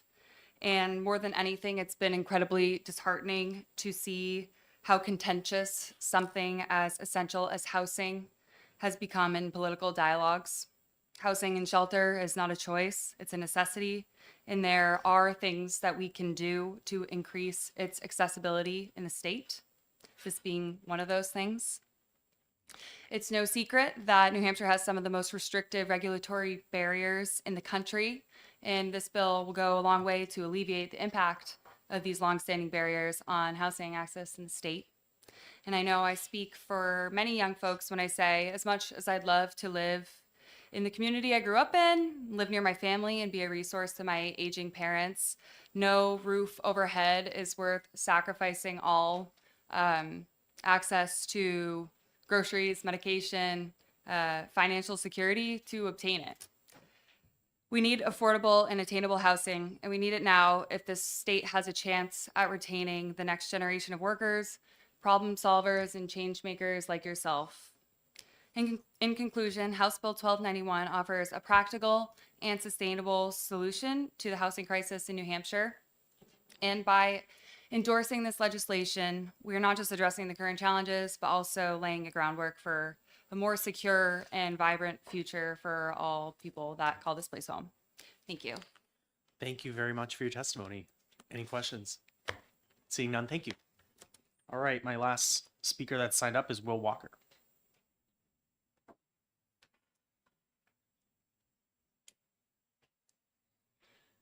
Welcome. Thank you, Chairman and members of the committee. Thank you for the opportunity to speak today. My name is Will Walker. I live in Hollis with my 24-year-old son, soon to be 25. He has autism. And my wife and I are very concerned about his future, what his future is going to bring. So I'm here to support HB 1291, and in particular, page 1, lines 18 and 19 that talk about ADUs by right, and page 3, lines 1 and 3 that talk about increasing the size limit to from 750 to 1,000 square feet. So as my wife and I age, we really worry about what's going to happen to our son. We want to prepare him for life without us. We don't want to all of a sudden be not present and have him go through a transition that's going to be very difficult. We have the time, we have the ability to plan for his transition. And also, after the meeting about the special committee on studying the housing crisis for people with developmental disabilities that we had a week or two ago, I have compiled a document that talks about all the common, well-known choices for people with disabilities in the state, as well as all the sources of funding that people in the state have. I'm in the final throes of having reviews on that done, and I'll release it publicly as soon as that is done and give it to you. That's Okay, helpful. Thank you. So I just want to make you aware that I'm aware of many, many different choices for housing. The ones we've considered for our son are purchasing a home for him and having an enhanced family care provider or home care provider live with him. And another is an ADU on our house, okay, in a similar situation. The challenge with something like a home for our son with an enhanced family care provider is that it can be brittle. And what will happen is if the care provider is no longer present, we now have our son who he cannot live independently. Okay, so we have what's the 5 minutes going to bring, what's the 2 hours going to bring, what's the day, what's the week, what's the month going to bring, what's the long-term solution. And so what happens, and we've seen this with families that I know, this has happened to them. They've purchased a home for their son. The care provider is no longer present. The son has to now move back and go through a disruptive change. Okay, so that was not a viable choice for us. An ADU, however, provides us the ability to have some resiliency in this system. If the care provider is no longer present, we're right next door. We can help provide the care. We can provide the continuity of care. We can be resilient and provide our son with the ability to handle this change until we can find a new enhanced family care provider. The 750 square feet minimum that we have right now, or sorry, maximum. I always struggle with how to phrase that, but that 750 square feet number is a big challenge because it really supports what we would call an in-law apartment where there's a couple living in a single bedroom in a place. In a situation with my son, what we would have is a need for 2 bedrooms, okay? Because people need privacy, they need personal space. 750 square feet does not allow that. 1,000 square feet would. Okay, so this would provide my wife and I the ability to, at our own expense, to build an ADU to provide a long-term housing solution for our son. And I guess what I'd also potentially add is, it's funny that the 750 number, it seems to imply an addition of square footage to the house, right? If you have somebody with a large house who's now an empty nester, maybe there's the possibility to divide that house, use existing rooms to build an ADU out of that. And so why do you want to constrict that to 750 feet as well? All right, I don't know if you understand what I'm saying here, but that's what I'm trying to say. So please help my wife find a long-term solution for my son by supporting HB 1291. Thank you very much for your testimony. Are there any questions? Mr. Chair. Representative DiLorenzo. Thank you, Mr. Chair, and thank you for taking my question. You said that you need, your son, he needs 2 bedrooms? Well, what would happen if you have an enhanced home care provider living with somebody, you have 2 people living there, okay? But, that's a very good question, Representative. There are people that need medical equipment, okay? They have a use for medical equipment or a therapy room or something, so they need the additional square footage as well. Thank you. Representative Conkey. Thank you, Mr. Chairman. Thank you, sir, for your testimony. Do you have written testimony of what you just spoke of? I submitted it when we were going to cover this thing 2 weeks ago. Okay, thank you. Looking forward to seeing that. Thank you. And I've also submitted a follow-on email that points you to a large number of organizations in the state that are the subject matter experts for people with disabilities, especially people with developmental disabilities in the state. Thank you, sir. Thank you, Mr. Chairman. Okay, any other questions? Thank you very much for your testimony. Thank you for your time. Is there anybody else that has not testified on HB 1291 that would like to testify? Seeing none, I'm going to close the public hearing, and I thought we'd be too early on this, but it looks like we're right on time. So Chair on his estimation of timing. yeah, that was great. So we're going to be in recess for 7 minutes.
Okay, we're going to get started again. I know, I don't have a gavel. Here we go. I'm going to call on you first on your bill. Do you have the amendment? I don't believe so. Do you need copies? Need copies made? Didn't we already have them here? I guess not. I gotta go down to Old Astor to get it. We're going into well, if it's in your email. Is it in your email? I don't know. Let me, Hey Ben, do we have a amendment number for Scott for the his bill? No. no. Want me to step up and check with OLS? Yes. Yes. I'll run right now. All right. Hope, I was hoping that you would consider that as a possible amendment to the sprinkler bill as well. The one that has amendment to HB blank. Yeah, I have that. You just passed it. Yeah, you just passed it around. Okay.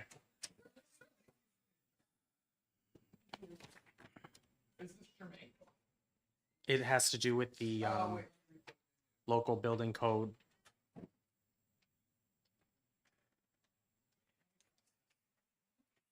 I can have somebody explain it as well. I'm gonna start with 1361 because Representative Wallace is getting his things together, and I have my things together. So let's get started with 1361. I have a lot of amendments flying around too.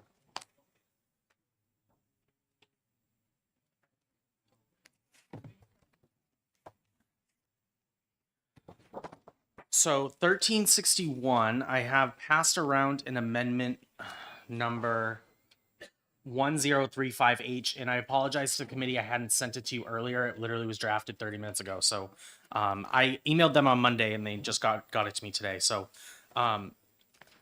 this, I believe, so to start, during the public hearing, I think the committee indicated that they wanted to, from what I understand, correct me if I'm wrong, lay the hammer down more on manufactured housing. I would personally support that, but I think what's better as a committee is that we rewrite the statute, make it more clear, which is what this amendment does, and then we present it to the House and we help educate members on what manufactured housing is, because I think that this is a long-term solution to the housing crisis, is start with manufactured housing. So this amendment replaces the bill except for the effective date, I believe, and just clarifies some language that were issues at the public hearing. So I hope that you'll at least consider this. Representative Reed. Thank you. Do you mind, because I just got back from the restroom, can you walk us through the different pieces of the amendment that replaces the bill? Yep. So this kind of breaks it up. So there was an amendment that was floating around during the public hearing, which was 0114H, which was almost the same. I also have Ben here that's able to explain the differences between the two, but it basically rewrites the current statute and basically says that municipalities cannot regulate manufactured housing, exclude it completely from the municipality. It has to provide reasonable zoning and reasonable and realistic opportunities for it. But Ben, do you mind walking us through this amendment, please?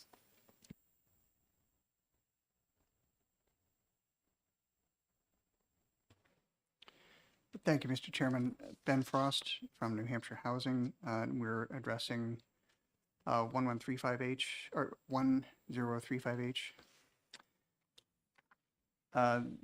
You, as the chairman noted, you had seen another amendment before 114H, and there was some questions about clarity, and so this attempts to address that.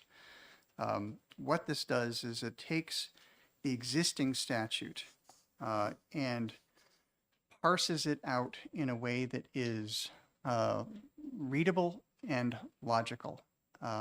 There's some ambiguity in the structure of the current law, but what is proposed here in this amendment clarifies that and says these are the obligations of the municipality relative to manufactured housing. So what you see on lines, particularly lines 9 through 19, is really where the parsing occurs. So this is what municipalities are currently supposed to do, and it just puts it in a format that's easier to read.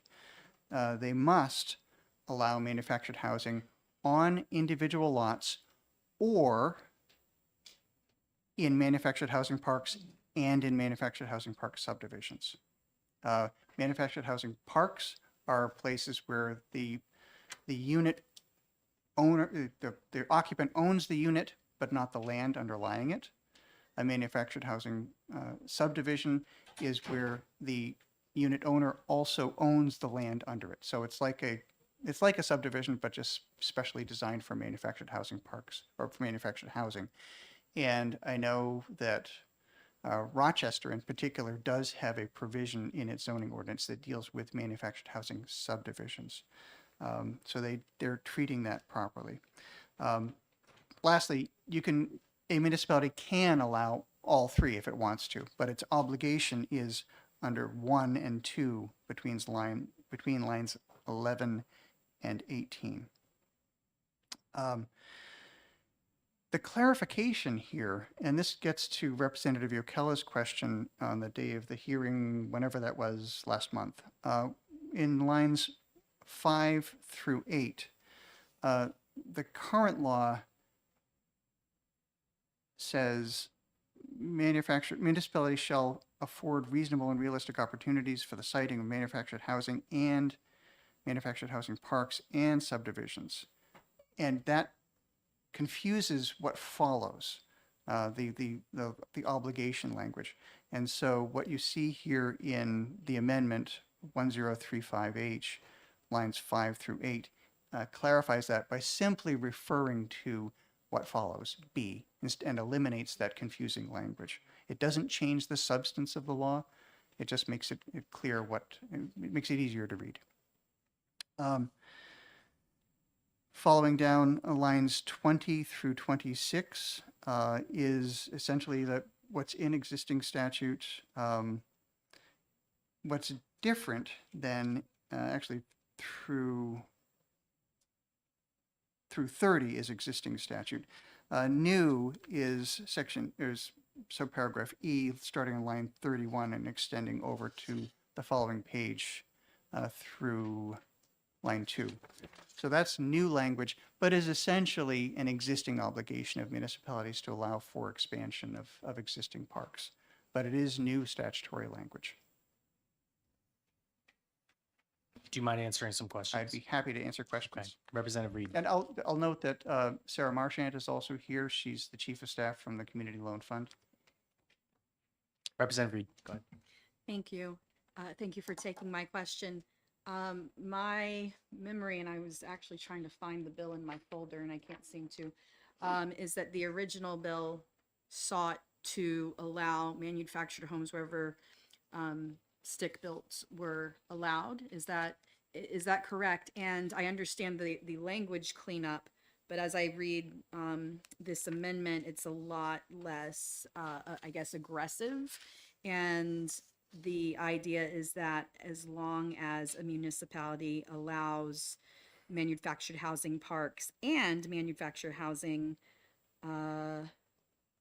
all right, I guess I'm trying to understand what a town would have to allow, and would they still have to allow it on private lots where stick builts are, if they allow for parks in their town? Okay, so a couple of questions there. Regarding the first, I think the bill as introduced is really just, it's a bit confusing. And it proposed to eliminate the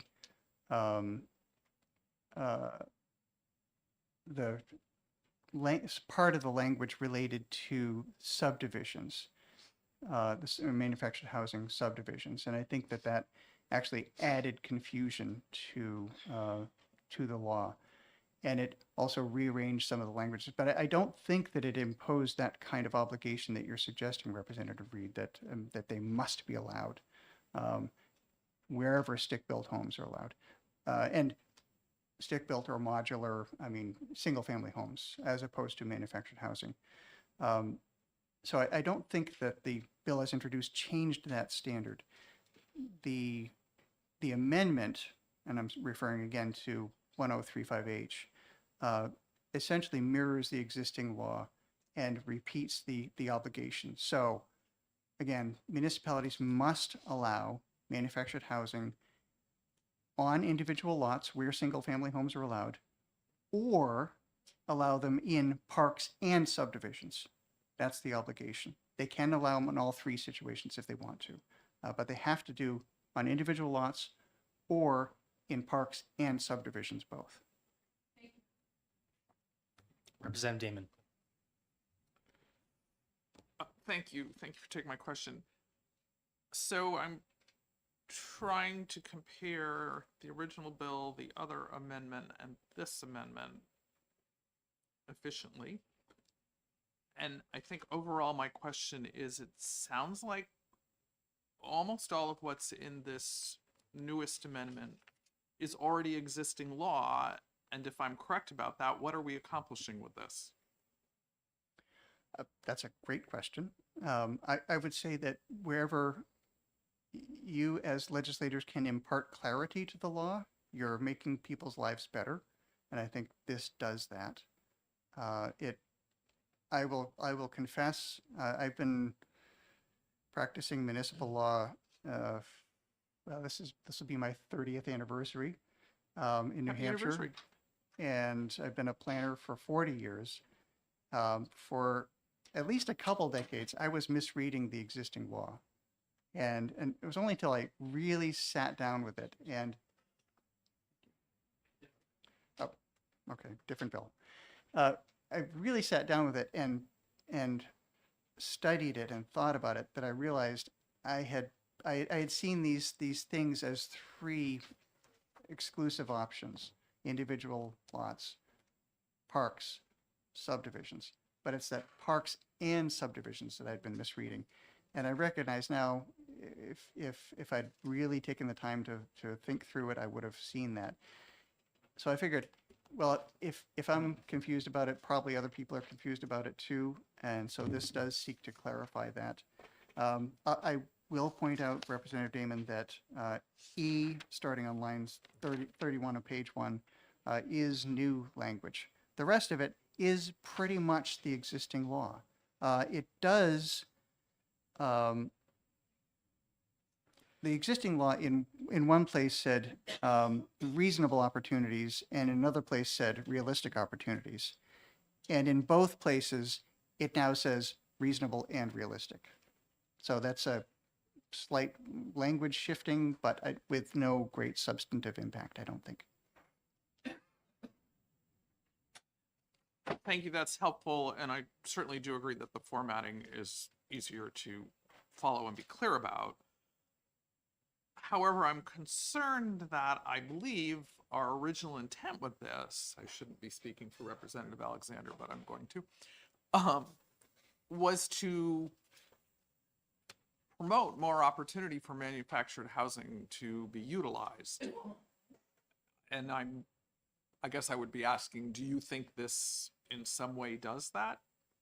Yes, it does. E, starting on line 31, page 1, does achieve that. And I would also say that many of our colleagues, in my opinion, are not as educated on what manufactured housing looks like. And I hope you'd agree with me on that. And I think that when we're talking about solutions to the housing crisis, we need to first start from a point of maybe not everybody knows everything. And I think if we rewrite the statute to make it clear as a committee, we're helping to educate not only the public, but our colleagues on the importance of this piece of the puzzle. So I would say, like, yes, in the ideal world, I would love an amendment that would just like build up manufactured housing everywhere, right? Like, but I think when we start here, I'm an incrementalist, and when we start here and rewrite it and make it clear, then we can go on maybe next year when there's maybe a rule change and there's an actual committee on housing, we can kind of work towards this goal and move in the right direction. This moves it in the right direction, in my opinion. Representative Reed. Thank you, Mr. Chair. Thank you for taking my question again.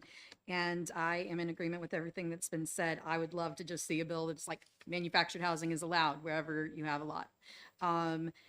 My question is, I hate to like dig down like this. So this says that a municipality must provide it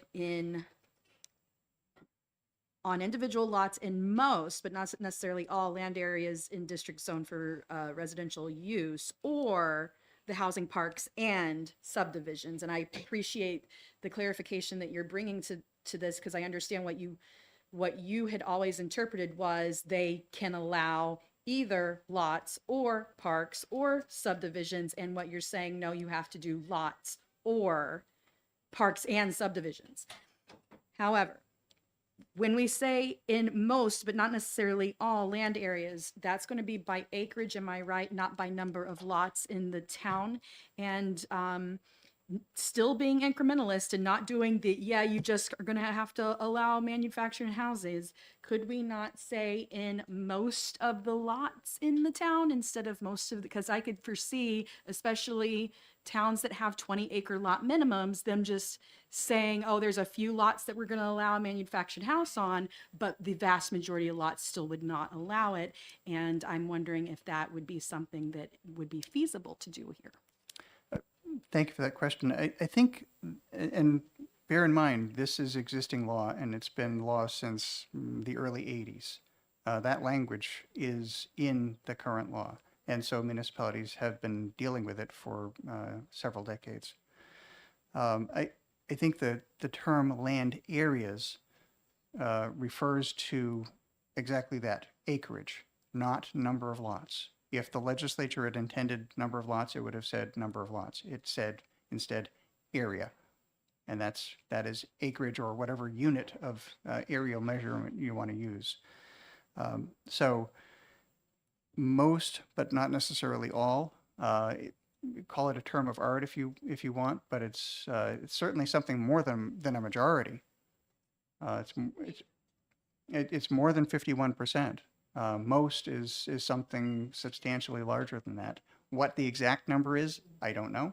And it has never been litigated, and it's never been raised really as an issue. It is the existing law. If you wanted to put some flesh on those bones, I think that might be helpful, but just keep in mind that this has been the law for 40 years. Representative McConkey. Thank you, Mr. Chairman. Thank you for the amendment here. I sincerely appreciate what you're trying to do here. I am one that has great familiarity with what we're talking about here. And I especially like that you listened to the committee and added E in the bottom there. And I think that's a great step forward. And I'm in support of what they brought forward here. Thank you. Thank you. Representative Ockello. Thank you. I think I have to agree with Representative Damon that I feel like I'm shuffling the chairs on the Titanic kind of a thing, and not actually moving us in a substantially new direction. That this is just a rewrite, and so what is the other than clarity, like the purpose of this, I feel like I would like to do more than that. And one way that I ask that this committee consider that is the consideration of that maybe some meat on the bones of reasonable and realistic, and specifying that there shall be some part, some undeveloped lots in the zone or in this, what did we call it, land areas that is most of the town. It needs to actually have some undeveloped lots that could accommodate these additional units. Obviously, any lot couldn't be leveled and then started over, but that's not really getting to the point of this committee, which is more housing. And so I just kind of throw that out there as possibly some meat on the bones of like saying like, hey, you actually, it's great that you designated your swamp as being able to allow manufactured housing, but there's no lots on it that are developable. I understand where you're coming from, and I think maybe one of my proposals is that we start here as a bare minimum and we approve this, and then maybe committee members are allowed to put in a floor amendment, and if that passes, but I don't want to not do anything. So if we rewrite, and then if you want to put more meat in the bones, like go ahead and introduce some sort of amendment to add that, but at least we're moving this in, I believe, the right direction. That's my proposal to you. Go ahead, Representative Reed. Thank you, Mr. Chair. Also, I am also in agreement with Representative Damon and Yokella that I would also like to see a little bit more forward movement. I appreciate the chair's suggestion that might come in the form of a floor amendment. Perhaps getting to both what I said in terms of number of lots and what Representative Yokella said, we could add on line 11 an individual lots in most, but not necessarily all land areas, and in no case less than 75% of undeveloped lots in the municipality or something like that. My question is, I thought from the hearing that we had said down on line 31 E that we needed to add not just the expansion of manufactured housing parks, but also the building of new. Did in the rewriting of that, did we forget that part, or did we determine that expansion included the concept of building new? Is that addressed to me? Go Okay, ahead. thank you, Mr. Chairman. Okay. It was not inadvertent. It was a conscious choice to limit the scope of the bill to existing parks as a starting point. Go ahead, Representative Damon. So one, I do respect the value of incremental process, and getting something accomplished is far better than nothing. And patience is not my middle name. We share a non-middle name. So maybe there'll be an amendment forthcoming that includes creating manufactured housing parks. That's just a statement. I'm trying to figure out, and Mr. Frost, this is a question for you or anyone else who can help me. What distinguishes line 5 to 6? Municipalities shall afford reasonable and realistic opportunities. You don't need me to read it all. What distinguishes that from line 31? Municipalities shall allow reasonable and realistic opportunities. I mean, it's that we're talking about expansion. Is that the substance of it? I'm sorry, line 5. I'm on page 1 versus line 31. They sound really not very different to me. Admittedly, yes, the words are the same, but the context is different. So in line 5, the context is global. That is, whether you're doing it on individual lots or in parks and subdivisions, that's not the concern. It's just you shall globally in your regulations allow a reasonable and realistic opportunity for the siting of manufactured housing, however configured. On line 31, it's with specific reference to manufactured housing parks. Go ahead. I just want to note that in the analysis, and again, correct me if I'm, excuse me, misinterpreting, but I think it's an error in the second line when it says on individual lots and in manufactured parks, because it seems to me the language on page 1 is or, not and. So that's really quite a different meaning in that analysis. And I confess I do not prepare the analyses. So we should fix that. Representative Bucala. I think, yes, thank you. I think that the analysis is actually correct. The analysis is correct. And that is because it is, E is not dependent on which you choose in A or B.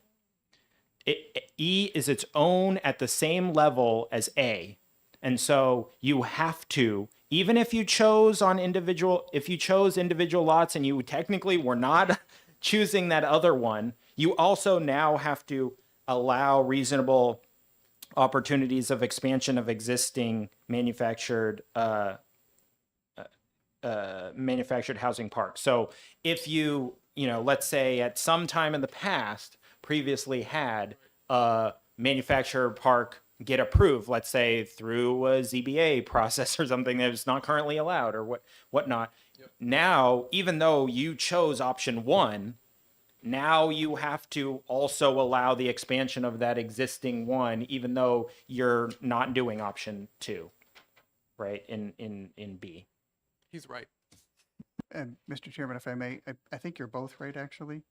And I'll point out why, Representative Kelly, you're right. The second sentence does refer to E.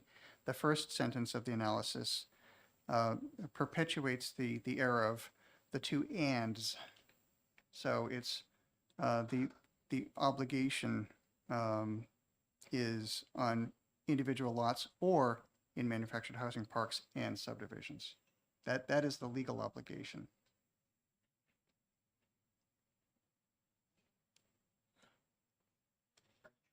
Go ahead. Thank you. Are you trying to, because I think they're trying to get at E in that sentence. Are you implying that maybe we should add in E that municipalities should have a realistic expectation, opportunities for expansion of housing parks and subdivisions? In which case it would be in line with 2. If you had a subdivision and you needed to expand the subdivision, then that would also be covered because they go together as a pair, apparently, right? I wasn't meaning to imply that, but I think that's an interesting idea. I will point out, and I think you've already articulated this clearly, Representative Yurkala, E gets to those things that might be non-conforming uses. So someone established a manufactured housing park prior to the adoption of zoning. So it's a legally existing non-conforming use, not generally subject to spatial expansion. This allows for the spatial expansion of those otherwise non-conforming uses. Representative McConkey, do you have a question? Thank you. I want to caution on putting numbers in here and most lots. Two things. There are people sitting around this room that understand how this will benefit and increase housing stock. There are towns and individual property owners that will be terrified of this. Small bites is much, much better. And I've sat on zoning boards, I've chaired zoning boards, I appear in front of zoning boards all the time. And the misinterpretation of this ordinance is broad and trying to get boards to understand what's here. So I think there's merit in that. There is tremendous merit in manufactured parks in E. Subdivisions is not as big an issue. And for the most part, a subdivision, if you have a subdivision and it has manufactured homes in it, which I have done in the past, it's not an issue. It's having enough land mass to go forward. What I do want to mention is there are very many properties in your towns, in towns that I serve, that were original subdivisions that already say in it, no manufactured homes, no trailers. And now when you start adding up all of those and then you apply a percentage, you're going to make it very difficult, number one, to come to what that number is, but also you may be forcing more units that you don't want. So crawl on this one. It's, and I'll save it for executive session. I think you have plenty enough meat right here. Thank you. Representative Reed. Thank you once again. So just to recap what this bill is actually doing, because I know that I had some initial confusion, as did I think others. I would just like to kind of paraphrase it. So Roman numeral 1, we have A through E. A says globally you have to provide reasonable and realistic, which is the part we're adding, opportunities for manufactured housing in general. B, a town has to either allow it on most of the acreage for individual residential units or in parks and subdivisions or all three. C, for the lots, you can't have any additional restrictions that you don't have on a regular home. D, if you chose the parks and subdivisions, or the parks anyway, realistic and reasonable opportunities for their development. And then E, if you have existing parks, you have to allow for reasonable and realistic opportunities for their expansion. So this gives, I guess, Is that municipalities a lot. so, Mr. Frost? Thank you. That was a question, I think. Yeah, this still allows municipalities a lot of discretion on what they're going to do, but it just makes it clear that they need to do something in there. So, and there's a lot of options here on the table. So it's a menu. It's a nudge, and I think a lot of us share the idea that that we would like to do a little bit more than a nudge, but I will defer to the rest of the committee how much more, if any. Okay, Representative Damon. Thank you. I'm hoping to move on in a little bit too, because we have other bills.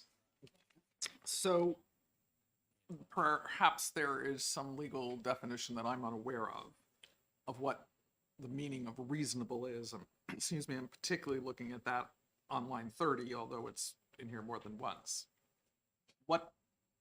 So what my then teenage daughters thought was reasonable was not what I thought was reasonable? Understood. And I have had a teenage daughter myself. This is a term that, again, comes from the existing statute. In one place it said reasonable, in another place it said realistic. We've merged them. And the merger of those two to read reasonable and realistic really is straight out of the workforce housing law. So the same language, reasonable and realistic opportunities, occurs in the workforce housing law. It is ambiguous or not perfectly clear there as well. And that was done intentionally so to give municipalities, in the words of that statute, maximum feasible flexibility. So consistent with Representative McConkey's admonition not to put in numbers, give municipalities the flexibility to figure out how to do it in a way that suits them locally. The language here, most of land areas, is pretty clear enough to give good guidance to municipalities about what they're supposed to do. That's helpful. It sounds like you're saying that when you put reasonable and realistic together, that is stronger meaning than just reasonable alone. I'm not sure that it's stronger, but eliminates the need to ask what's the difference between reasonable and what's the difference between reasonable and realistic, where they occurred in different places. Here it's a single phrase, mirroring the workforce housing law. So therefore, might we not want to do that in line 30, have it say shall be reasonable and realistic, as it does in line 5? Indeed, yes, you could do that.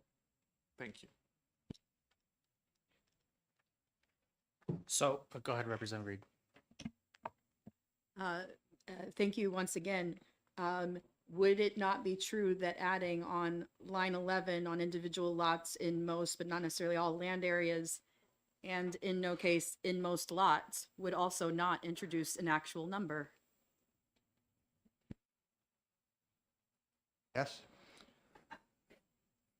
Okay, so my question of the committee is the committee comfortable execing this afternoon, or are there members of the committee that would like to work on language? And I think Representative McConkey, I think there's a few of us that are comfortable execing it this afternoon, but if I'll defer to the rest of the committee. Thank you, Ben. I mean, I think that one simple thing, if the committee is amenable, like the language on of and lots throughout 9 through 9, where it says land areas, just say and lots, and then on line 30 say and realistic, as was just mentioned.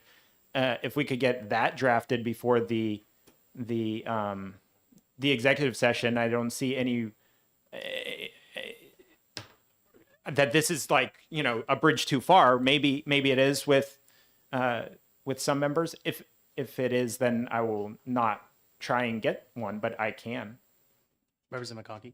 Thank you. If as a separate amendment, if it can be brought in before, I'd be happy to consider it.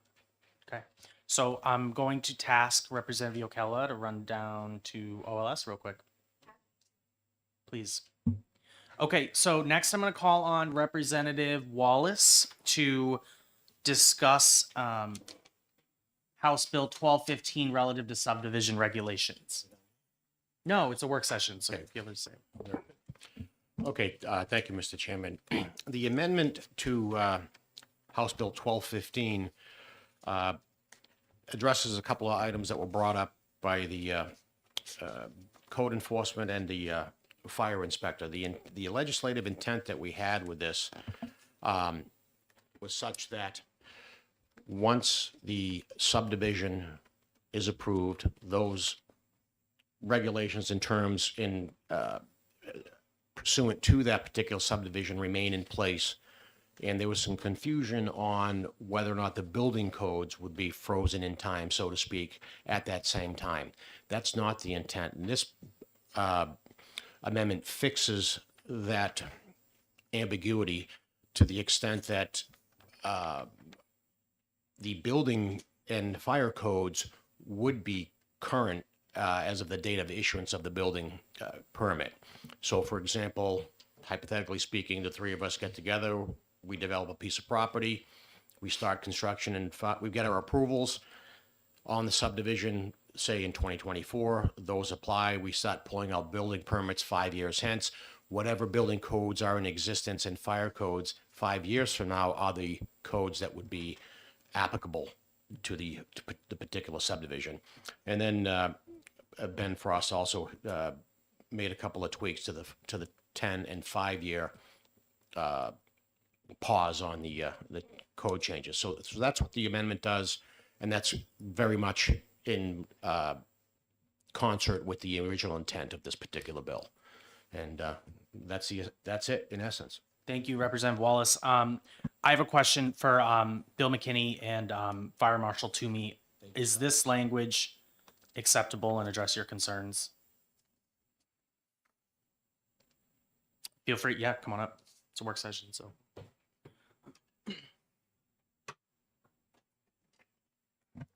Thank you, Chairman Alexander, members of the committee. Bill McKinney with the New Hampshire Building Officials Association. Relative to the amendments, and yes, it addresses our most significant concerns, is that the building and fire codes would still move forward and we'd be building to the most up-to-date codes that we can. I do have a question on number 2, and I think it's more for clarification for my part. Amend RSA 674-34, I believe.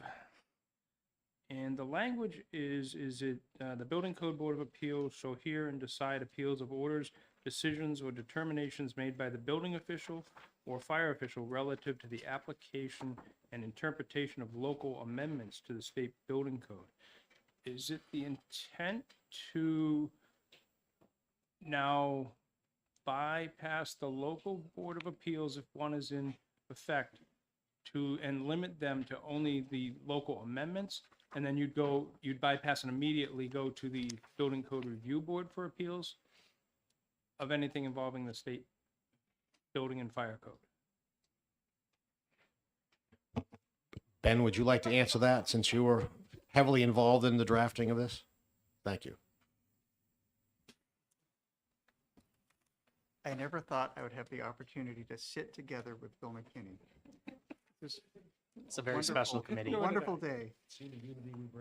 It's the intent is to, as Mr. McKinney noted, is to limit the appeals that are heard by the local Building Code Board of Appeals, which is usually, in most communities, the Zoning Board of Adjustment.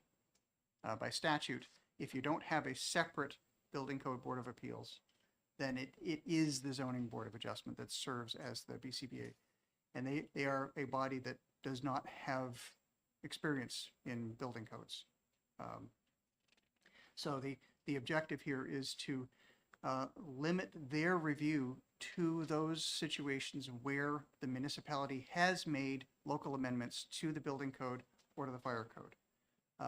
Everything else would go straight to the State Building Code Review Board. Okay. Does that satisfy you folks? It does. It helps to clarify that for me. It's my one concern with that is, not knowing the exact number of appeals around the state, would we be overly burdensome to the State Building Code Review Board with number of appeals going immediately to them, and that possibly we could look at, if you're willing, is maybe some language in there, and in the absence of a local Building Code Board of Appeals, then it immediately goes to the state. Because I agree, removing the zoning boards out of the appeals process on building and fire codes makes an awful lot of sense. Okay. All right. Are there any other questions, Representative Wallace or Ben? Okay, thank you very much. Fire Marshal Toomey, do you have anything to add?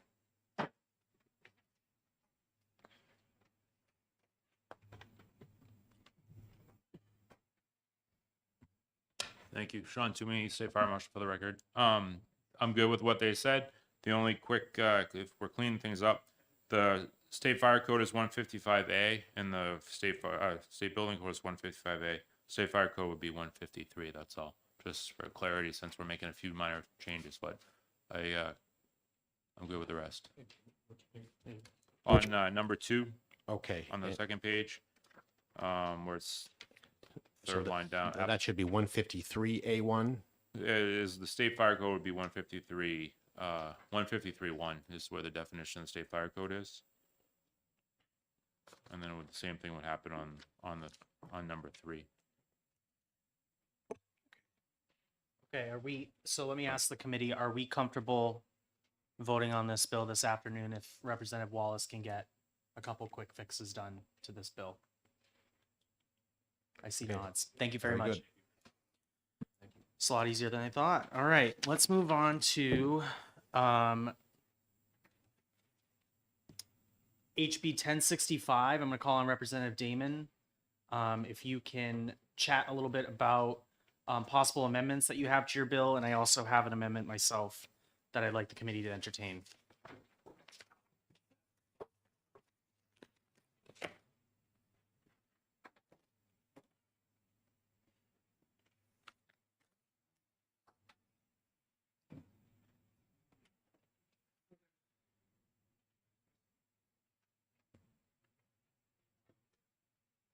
So from what I heard at the before you start, from what I heard at the public hearing is that I believe there's still merit to this bill because I think that the rule change that was happening in the Senate was just regarding existing structures and not new structures being built. So I think by and large this would cover new and existing. Is that correct, Representative Damon? You are correct about the Senate bill. However, this is also existing buildings. It's not new construction. Okay. I mean, it's not new from the ground up construction. It could be new in the sense of an old home being reconfigured into 4 apartments. Okay. So, there are 2 proposed amendments, and I have to run upstairs and get the second one because we just did it. But you have just received Amendment 1034. And this is the language that was actually recommended by Mr. Frost in our prior discussion to essentially make it clearer. It does not change the meaning of the bill, I do not believe. It puts in the phrase, notwithstanding any other provision of the law to the contrary. And let me just refresh my memory here.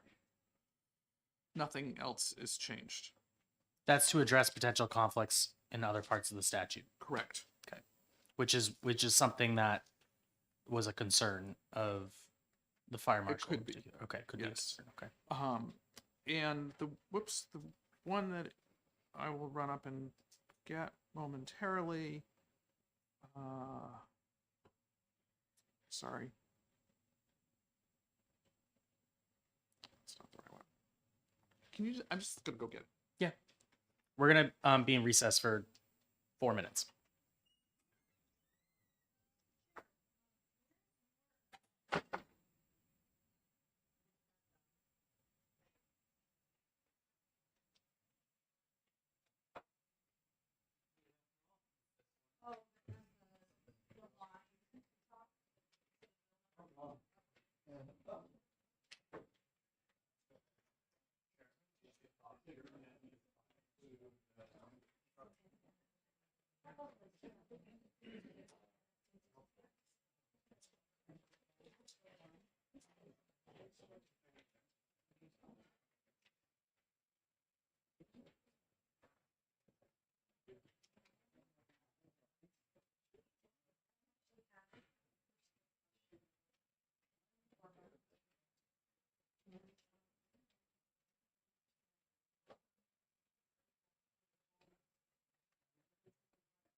All right, we are back. Representative Damon, can you please explain the Yes. other amendment? Thank you, Mr. Chair. Let's try this again. So the newly passed out amendment 1039 should actually, I hope, replace the first amendment I gave you. Roman numeral number 3 is same in both, and makes the change of the notwithstanding any other provision of the law to the contrary. Roman number 4 adds lines 18 to 20 to the existing statute. So currently, statute says that counties, towns, cities, and village districts cannot make regulations that are less stringent than the state fire code. This is suggesting that they may also not make them more stringent. This all came out of the public hearing recommendations. That's what I have. I think this makes a lot of sense, and I think that was one of the recommendations is that municipalities are able to make them more stringent. So if we trust the fire code on the state level, I'm comfortable with this amendment. Anyone else? Representative McConkey. Thank you both. But Mr. Chairman, are we going to discuss a further amendment to this that would be for new construction? I'm going to leave that up to the prime sponsor.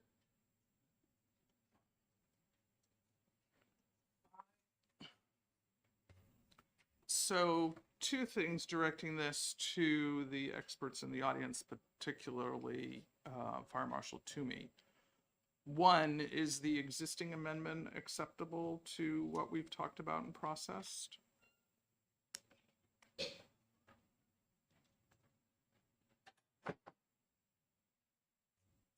Thank you. Sean Toomey for the record, again, State Fire Marshal. I don't love it, I know, obviously, but I guess it leaves me with a couple of questions, especially when we deal with mixed-use buildings still. So if we had 4 apartments upstairs from a commercial use, are we saying now that that building can't require a sprinkler system when it would be a potential solution for separations and things like that? I think that's why I was hoping that we could, well, either allow the amendments in the building and fire codes, which are proceeding through, or just simply say like the compliance with the state fire code.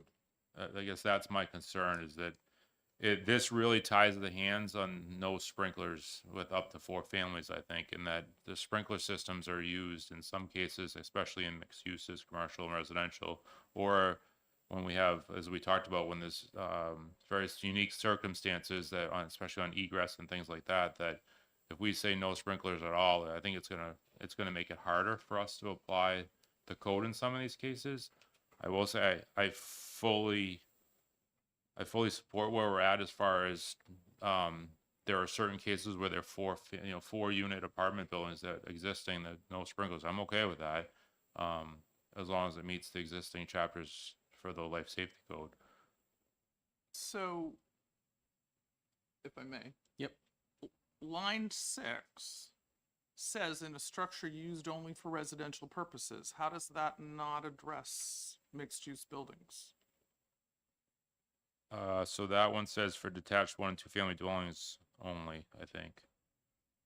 I think that line 5 and 6 are kind of tied together, so it doesn't. Right. Okay. Representative Baruti. Thank you, Mr. Chairman. Mr. Fire Marshal, now, if you had a mixed-use building, wouldn't the stricter of the requirements go to a commercial, and that would take precedence over, say, this, because it's not just residential? Wouldn't you have to live by the commercial ordinance? We're in commercial as soon as we essentially pass the 1 and 2 family dwelling kind of thing spot. So Yep, but but it's not an apartment. Say it's a store or some Right. kind of shop. Now it's not a residential use.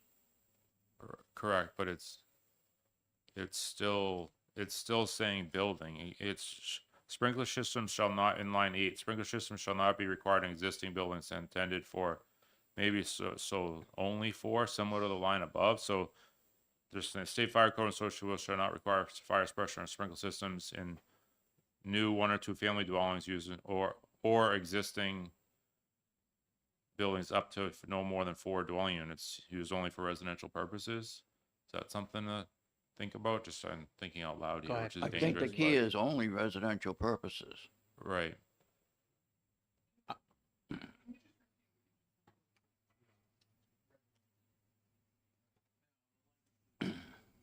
Yeah, so I was just thinking aloud, which is always a little dangerous here, right? But the state fire code and associated rules shall not require fire suppression or sprinkler systems in detached 1 or 2 family dwelling units in a structure used only for residential purposes. If we add in there after or 2 family dwellings, 2 dwelling units, unless we just go up to, that's new. So I think we need to add a comma after the 2 family dwelling units, comma, or where is it?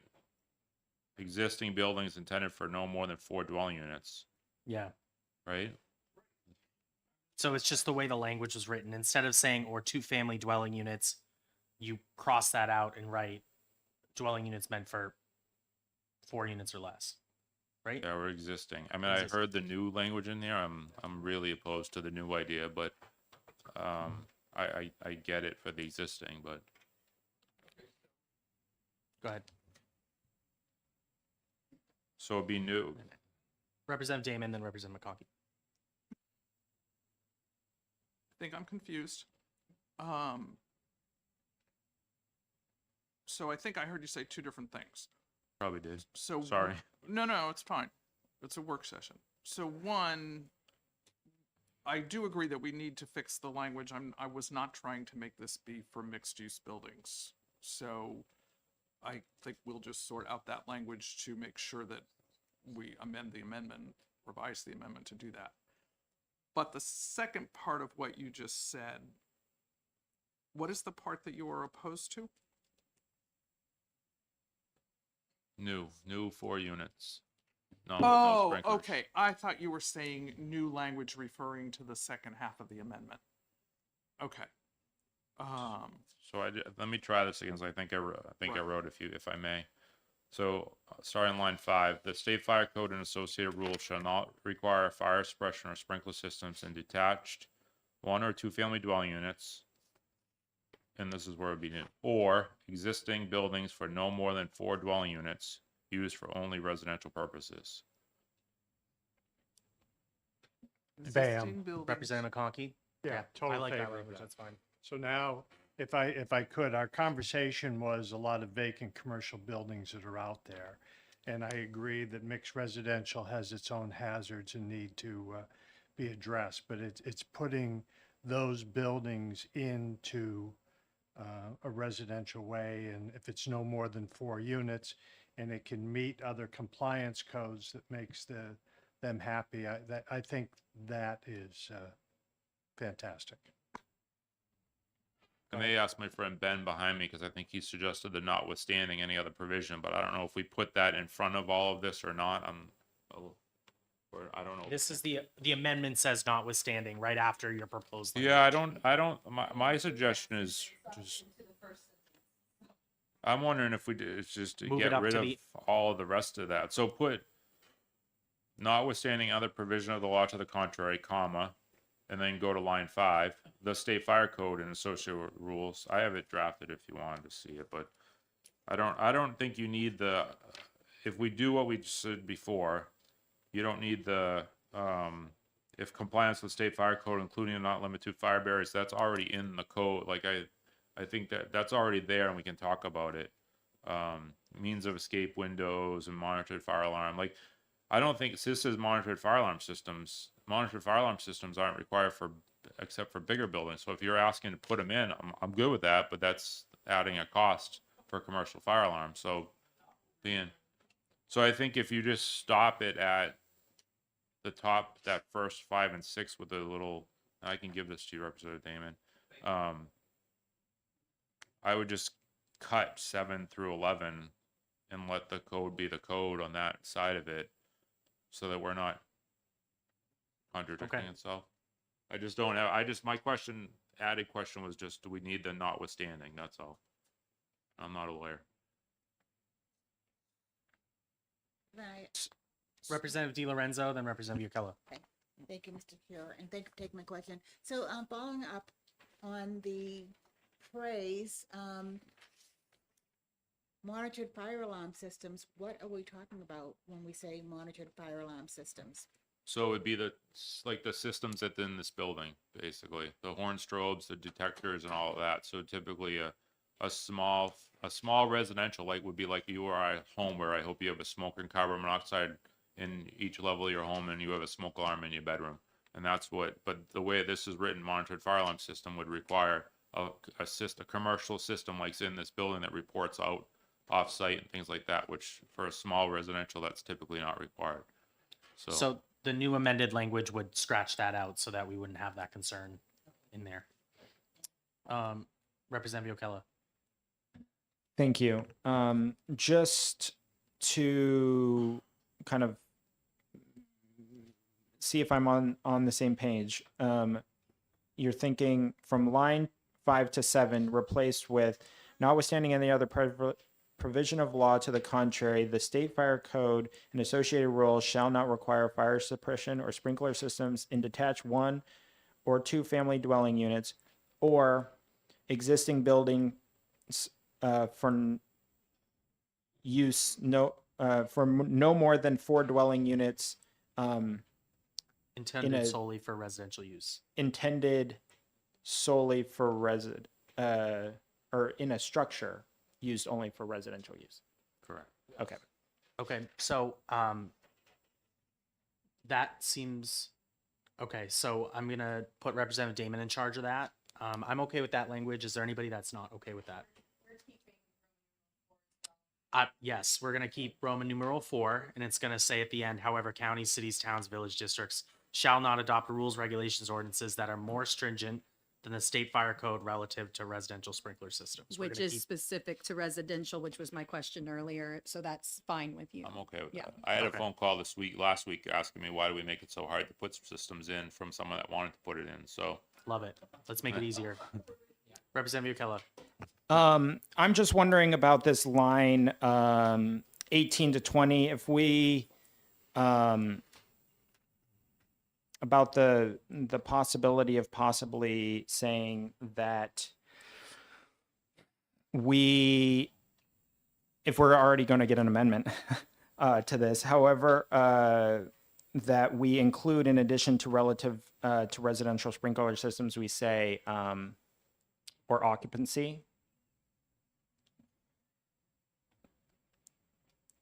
Residential. That's a like little residential occupancy, because Yeah, I don't want to add that language. It's going to muddy it up a little bit. I'd rather just keep it to what we I understand you want to take a bigger bite of the apple, but I personally think that we've gotten to a point where the fire marshal's not openly opposed to this bill. Hopefully not. So I'd consider that a win, and then we're also making it easier for people to build more units inside their existing buildings. all right. You're a member of this committee just like me, but that's what I would say. Representative McConkey. Thank you, and I guess I'd direct this to Fire Marshal Toomey. Line 13, first 4 words. If I see them as unnecessary, and I believe the governor has directed language to remove that. And I believe it's referring to if he or she finds, which I think is referring to the state fire marshal. If you were sitting there as a woman, I believe that woman would still be the fire marshal. I would ask that you strike that language. So I believe the governor's already instructed departments to do that. And it's no disrespect to the other, it's just not necessary.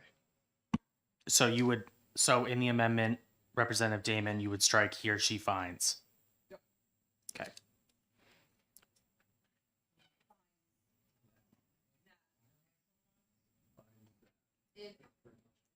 He or she finds that.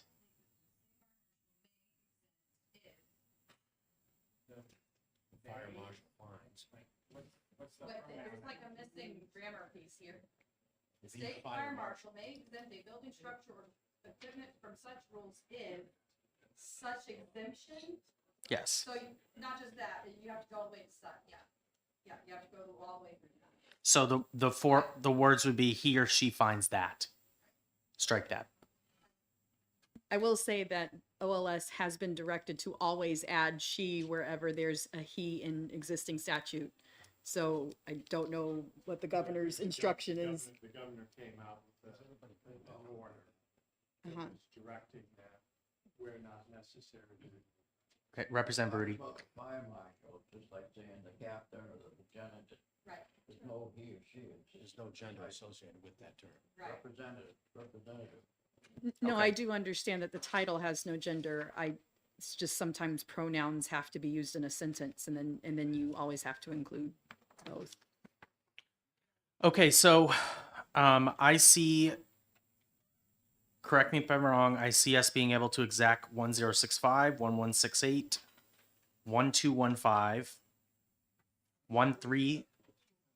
I'm looking at this sheet right here. Yep. 1065, 1168, 12. She's here for the duplex bill and the parking bill, right? 1399 and 1400. I'm going to. Yeah, I don't think we can get the duplex done, but definitely parking. We'll see. So OLS. all depends on OLS too. I might show up here and recess this to 1:30, the executive session, to give OLS more time. But so we're gonna 1065, 1168, 1215, 1361.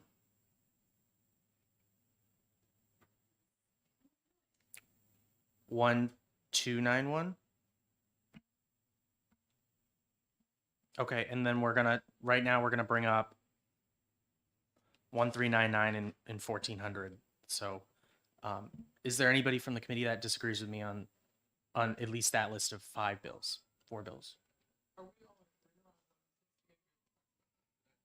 We haven't talked about 1168 yet.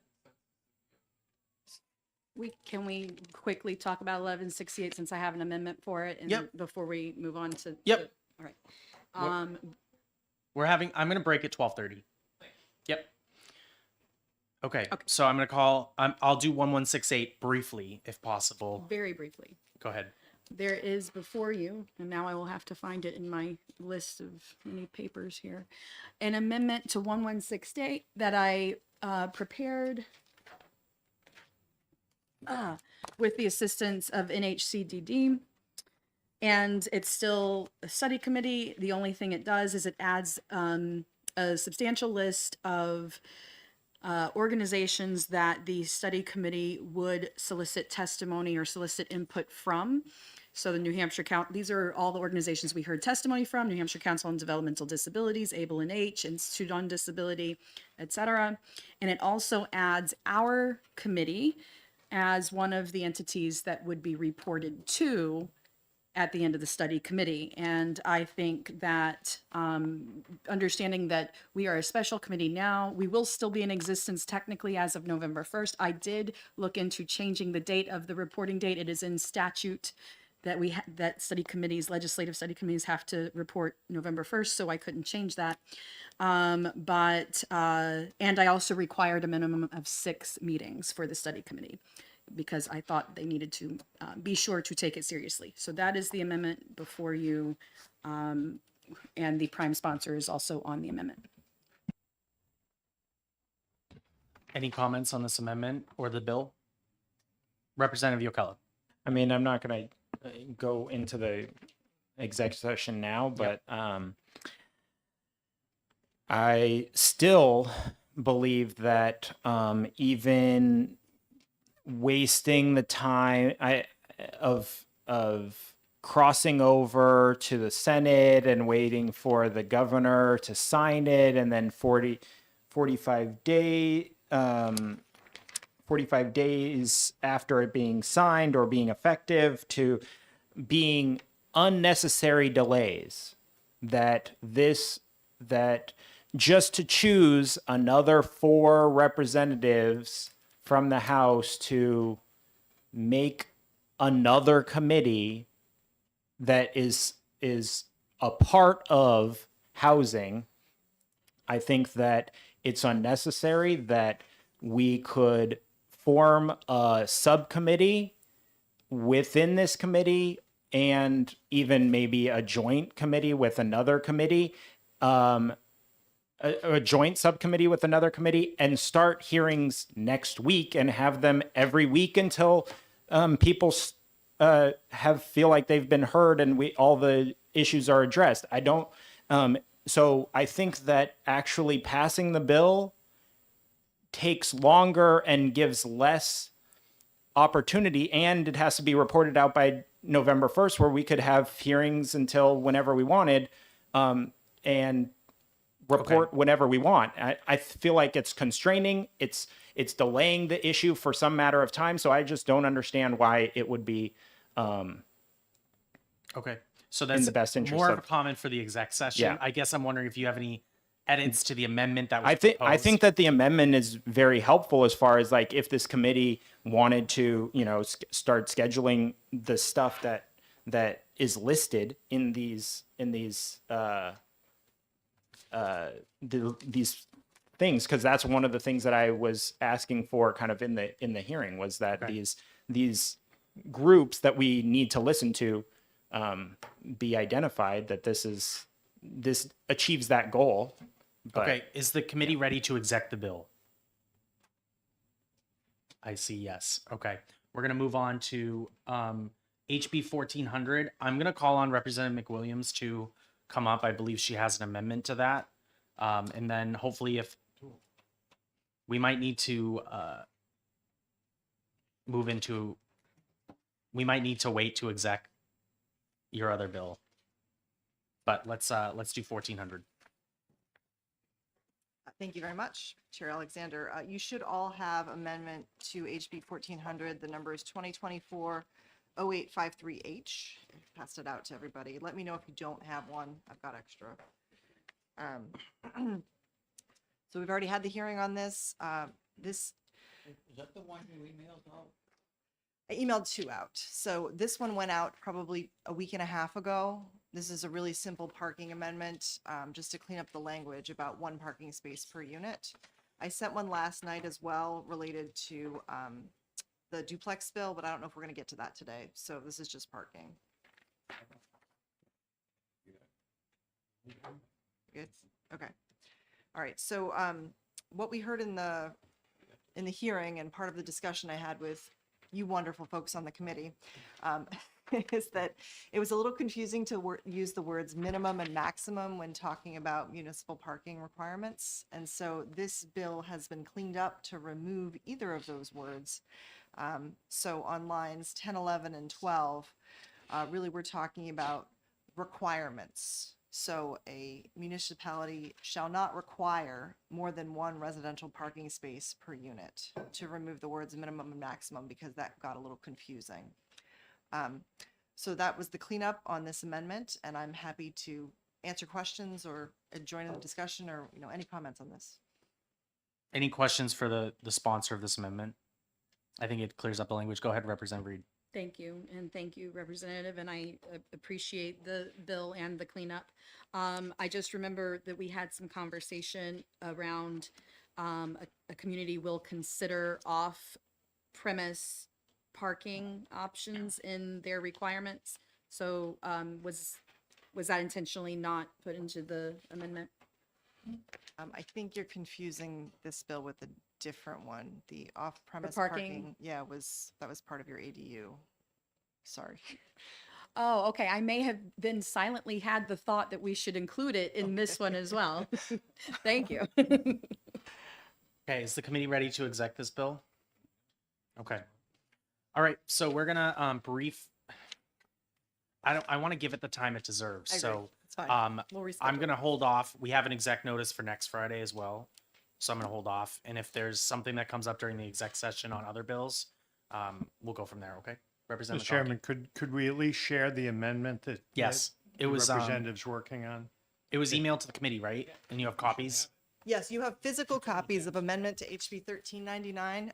It's 2024-1031H. You all have those passed out. I sent them out last night as well via email.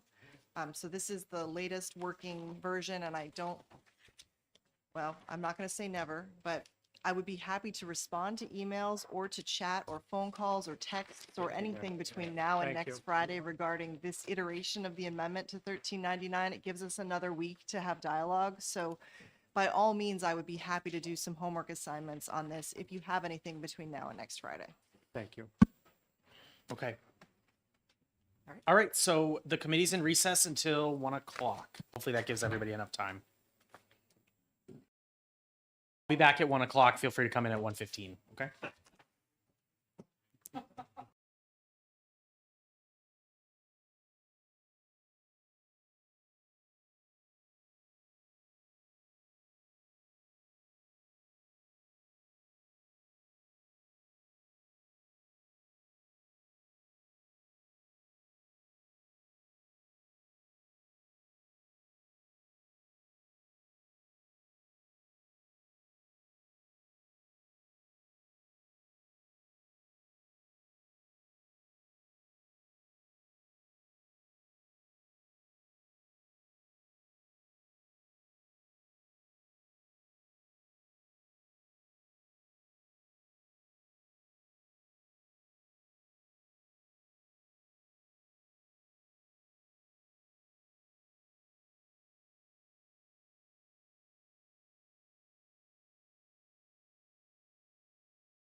Good afternoon. Welcome to the Special Committee on Housing. At this point, we're waiting for committee members to get back, so I'm opening the executive session on pending bills, but I'm going to recess the executive session until 1:20. Thank you.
Good afternoon. We're just waiting for a couple of amendments. We'll be starting shortly.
Okay, welcome back. So we're going to start our executive session. I'm going to first call on, I'm going to open up the executive session on House Bill 1361.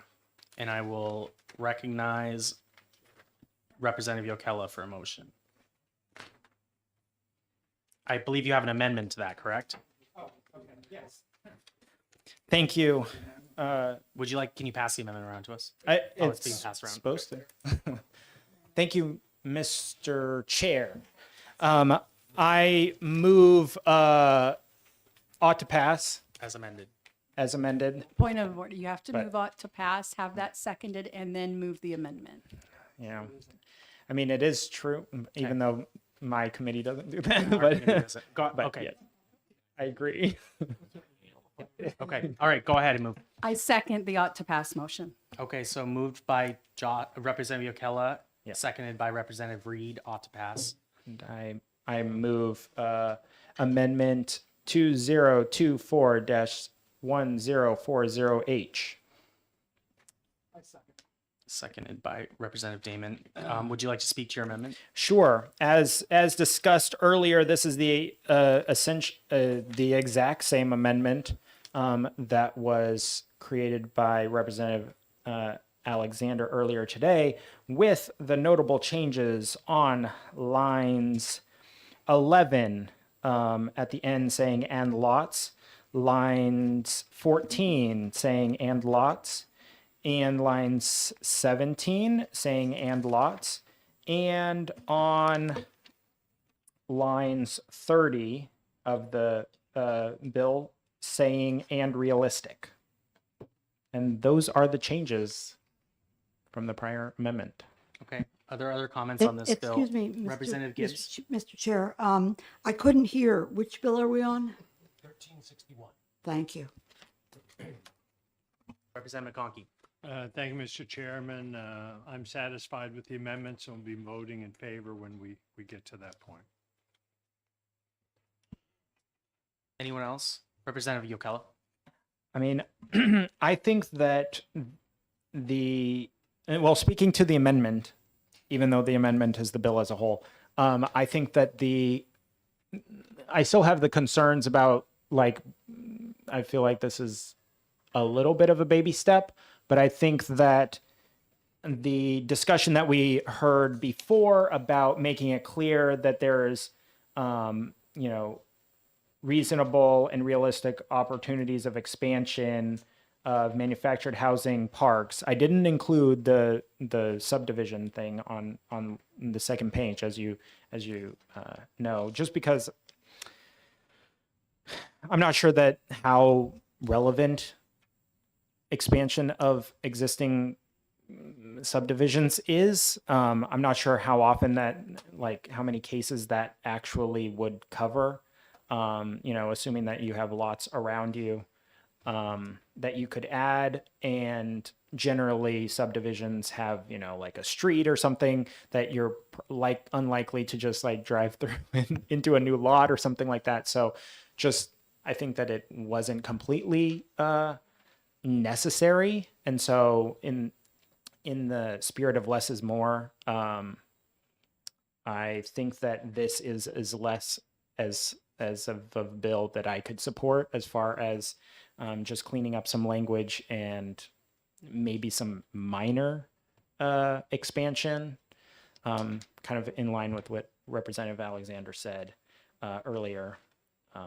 So even without a further amendment of, specifying how that these lots need to be, undeveloped already and stuff like that, I think that this is I would obviously prefer those types of things, but I think that this is okay. I would be okay with passing this just as is, and don't need further amendment to vote for it on the floor. So, okay, Representative Reed. Thank you, Mr. Chair. As a member of this little bigger bite of the apple caucus that we have going on here, I agree with everything Representative Yokella said, and am still okay with us moving this forward as is, to get what we can get while we can get it. Okay, yeah, and I agree, and I think that we need to message better with other legislators on what manufactured housing looks like, and I think this is a good step in that direction. So I hope that you'll explain this to members, but I think this is a good rewrite and makes it clear about what we're looking for as a state. Representative Yokella? I guess I just have a question as far as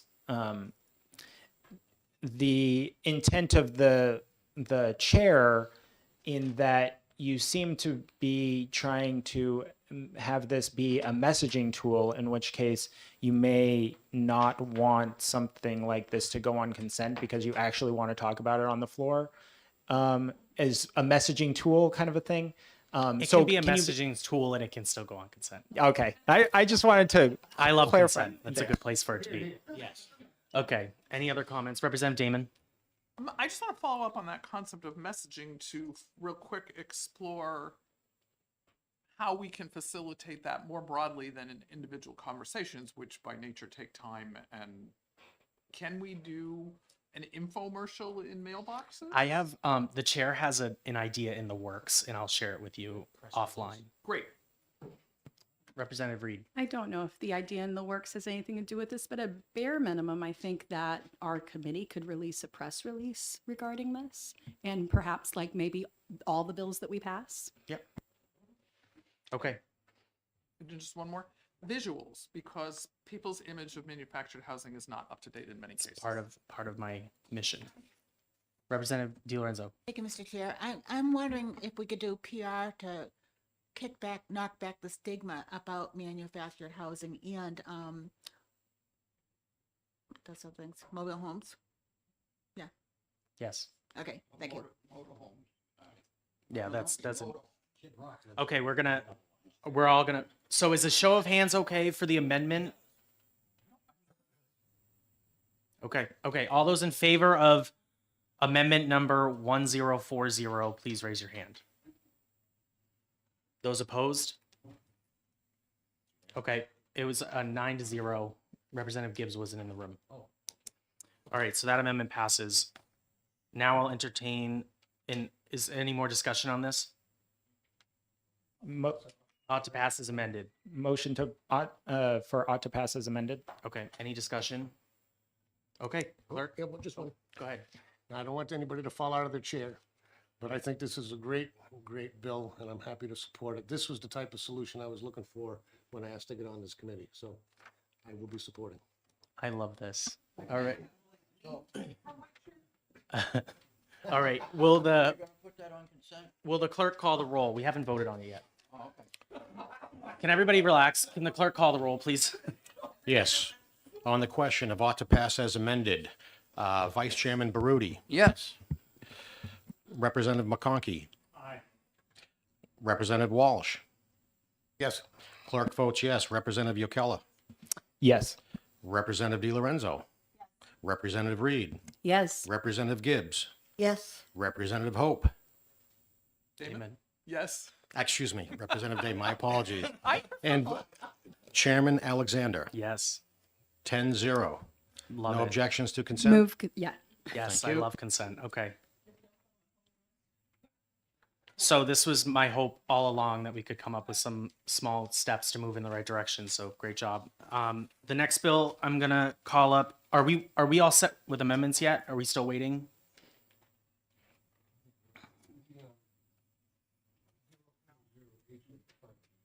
Yes.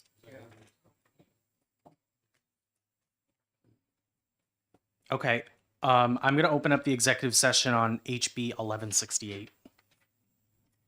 Oh, I'm sorry. Representative Yokella, can you write the report for 1361? Or would you like me to? I'll write it. Okay. Okay. So now I'd like to open up the executive session on HB 1168. Is there a motion on this bill? I move ought to pass. Is there a second? I'm sorry, is the amendment here, Mr. Chairman? The amendment was already prepared and before everyone earlier today. It is the only amendment on 1168, and I am looking for it right now.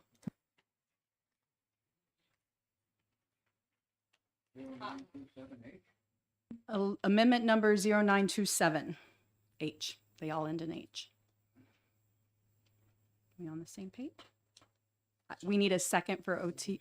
Yeah, I moved it and Seconded. So moved by Representative Reed, second by Representative Damon. Would you like to speak to your motion? I would like to move amendment number 0927. Okay. Moved and seconded. Go ahead. And now I will speak to my amendment. As previously discussed in work session, this amendment simply adds to the study committee a list of entities, most of which we had heard directly from during the hearing. Entities that would be solicited information from by the study committee, and adds our particular, in kind of in response to Representative Yokella's comments from the hearing, adds our particular committee as as an entity that would be reported to by the study committee, being that we would be likely the ones to deal with any proposed legislation. And there you have it. Any other comments on HB 1168? I'm going to say for me personally, I think that this committee was created to deal with finding solutions to the housing crisis. I was personally shocked by how many people came in for a public hearing on a study committee bill. I think the bill, although I'm hesitant to create study committees, I think the bill would at least appease those members that want to be heard more, and the representatives that want to serve on that committee specifically, give them the opportunity to study it. So I'm comfortable with it. Any other comments? Mr. Chair. Representative Di Lorenzo. I think looking at how many people showed up for the hearings and how many people testified, there is a great need for this type of housing, and I hope that we can actually do it with all deliberate speed. Thank you. Representative McConkey. Thank you, Mr. Chairman. I have the pleasure of serving on several commissions, and the issue always, which the issue was brought up by Representative O'Kella, is that it takes so long to go through the process. And by the time you're reporting, it's impossible to have meetings. So I agreed with Representative O'Kella that keep it as a work group, but if we want to pass this, I would hope that you would then permit this group ad hoc or whatever to start right away and start holding hearings until you get a formal committee. Otherwise, there will not be enough time for all these people to be heard. I will support.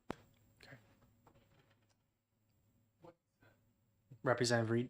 I just wanted to agree that if we can do this informally or through our rules or internal processes to start the process before this is enacted, I do think, considering how many people showed up and the intricacies and depth of the problems that exist, that we should guarantee this committee through statute. But having said that, if we can start getting the ball rolling as soon as possible and just add to that, then I would be wholeheartedly supportive of that. Okay. Representative Damon. Thank you. So to that end, the bill text says that it takes effect on passage. Is there a process by which we could expedite the passage? There's another whole body in the process so we can get it on the calendar as early as mid 22nd, I believe 22nd of March, 21st of March. But after that, it's out of our hands once We it goes can over the other body. ask the chair of this body on the other side of the wall to fast track it. All right. Is the show of hands for the amendment okay? Can you repeat the amendment number, Representative Reed? Amendment number 0927H. Okay. All those in favor of amendment number 0927H, please raise your hand. Those opposed? We're unanimous. Awesome. Is there any more discussion on this? Representative O'Kella. Thank you. I'm still going to vote in opposition to this bill as amended. I believe that the proper motion is interim study, and then we will produce the report in November when we get when we're completed the interim study part, and then we will be able to start this right away, and we can we could do this as a subcommittee task with that interim study process. And it could be we can invite members from DHHS or EDNA and start on this work and have it go as long as needed, instead of trying to finagle a senator to show up and so I think that it's just the improper motion, and so I'm going to be opposing the ought to pass. But I think that it's obviously a needed thing to look into, but I don't think that 4 new representatives tasked with relatively the same task that we are here. I'm not trying to pass the buck to other representatives. I'm on it. I'm in this for the long haul, and so I'm willing to put in the time and effort. So, Representative Reed. Thank you, Mr. Chair, and thank you, Representative. I appreciate your viewpoint. I think the fact that you pointed out that we could be doing more work as a committee in other modes rather than just this formal study committee is well taken. I am a little bit dismayed at a motion or a proposed motion to interim study a study committee. But having said that, without the interim study, my understanding is the chair can produce or it is at his discretion to create a work group and can invite perhaps members of the Disability Caucus from the House to that work group. And perhaps we invite Senate members as well, but they don't have to be present in order for us to proceed with that work. So I think that we can do this in a 2-pronged approach and still guarantee an official study committee to all of the many people who came out to testify to us, while still helping support that through our own work group. Representative Walsh. Oh, Representative Gibbs. Thank you, Mr. Chair. I also understand Representative Yocola's point, and it's unfortunate that the time limit on the study committee or commission will be so short. But I'm going to support OTP on this bill because this committee was set up to address the housing crisis in general. And I think that a separate focus on the needs of people with disabilities will have a lot of value. Representative DiLorenzo. A dose of reality. We all have to recognize that this is an election year. We're going to be pretty darn busy between June and November. So there's that to consider as well. Thank you. Representative Reed.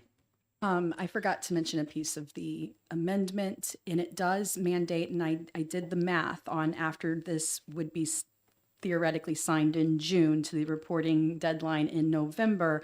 It does mandate at least at a minimum of 6 meetings of the study committee, which would average out 1 every 2 weeks. So we are in this amendment insisting that they do that work, whereas in an unofficial process, we may not get members to turn up.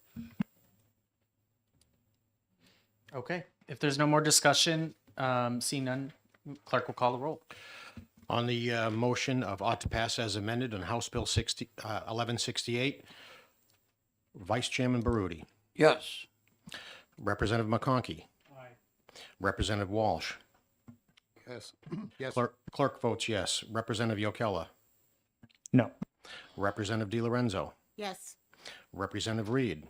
Yes. Representative Gibbs. Yes. Representative Damon. Yes. Chairman Alexander. Yes.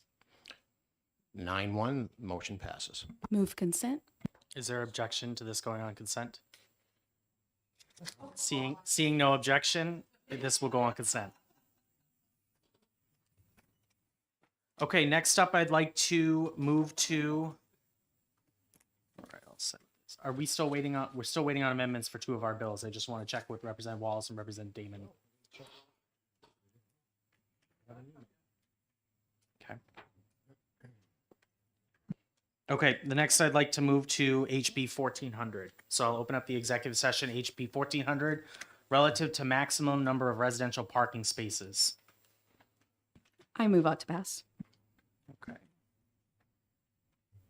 Is there an amendment? Is there a second to that motion? Second by Representative Yokela. Would you like to move an amendment to? I would like to move amendment number 0853. Okay, and that's been seconded as well. Okay. Would you like to speak to your motion? Yes, I think it is very important that we ensure that towns do not de facto restrict, kind of in a bad faith way, restrict the building of new housing in our terrible housing crisis currently by requiring on the municipal level more parking spaces than needed. This would set that standard at no more than one per unit. The amendment, I guess I was speaking on the bill, but the amendment clarifies what was confusing language because it said maximum but minimum, but it's, is it the state requiring a maximum of no more than a minimum of? So instead of getting into that, what does maximum and minimum mean? It says simply shall not require more than one residential parking space per unit. It clarifies the original bill. Okay, just further discussion. Yeah, I believe your Representative Yokela seconded both motions. We're on the amendment, yes. Representative Damon. So I'm just noting that the effective date of the amendment is different from the effective date of the original. It's later. You are correct. I am sad to see that. My understanding is January 1st of the following year is the procedure actually required by statute for any legislation that creates a new criminal code, like a new crime. It's not appropriate to be on this amendment. Having said that, I'm not sure that 6 months is going to make a big difference in the world of the towns.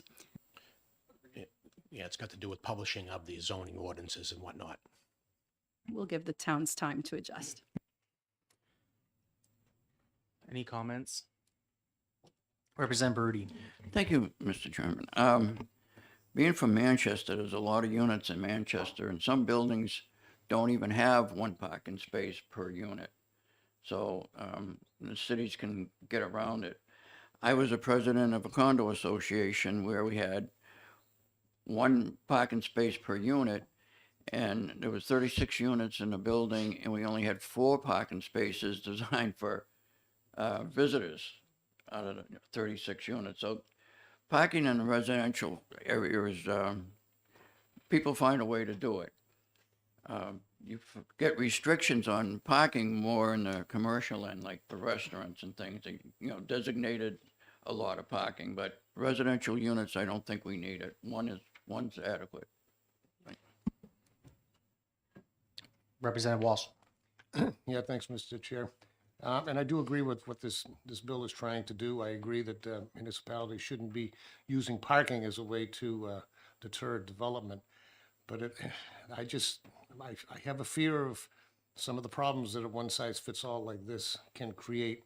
In my time on the planning board, we had countless people coming in that lived in apartment buildings, condos, townhouses, that we were giving 2 parking spaces, and they were still clamoring for more, particularly in the holiday periods and visitors. I mean, there was no place for anybody to park other than taking somebody else's parking place, which causes even more problems. One per unit, I think, is really tough. It doesn't take into consideration how many bedrooms. I'm not going to fight this. I don't think I can support it because I fear it causing more problems than it solves. I think there's probably a better way to get where we want to with this in terms of abusing municipalities, but I don't know if this is it. Representative Reed. Thank you, Mr. Chair. And thank you, Representative Walsh. I do understand the clamoring for more parking as someone who frequently goes to Portsmouth and obviously has to park in Concord frequently, and I don't use the parking garage as often as others. I understand the frustration of not having a place to park. However, as was brilliantly pointed out earlier today in hearing by a question by Representative Wallace and then an answer from a person testifying, as frustrating as parking can be, we have a housing crisis. We do not have a parking crisis. People don't die of the freezing cold if they don't have parking. People don't go into a situation where they can't work or can't clean themselves or can't do the things that are necessary for life because they don't have parking. So I think our priority has to be taking care of the parking. And I don't think this is necessarily a one size fits all, although I can understand that interpretation. Of course, municipalities could simply require less than 1 per unit.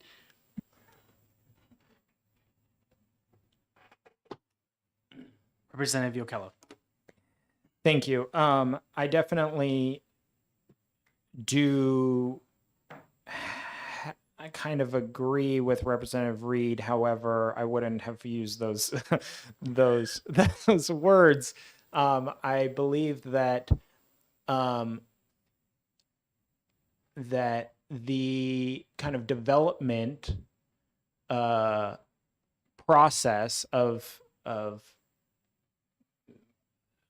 a project may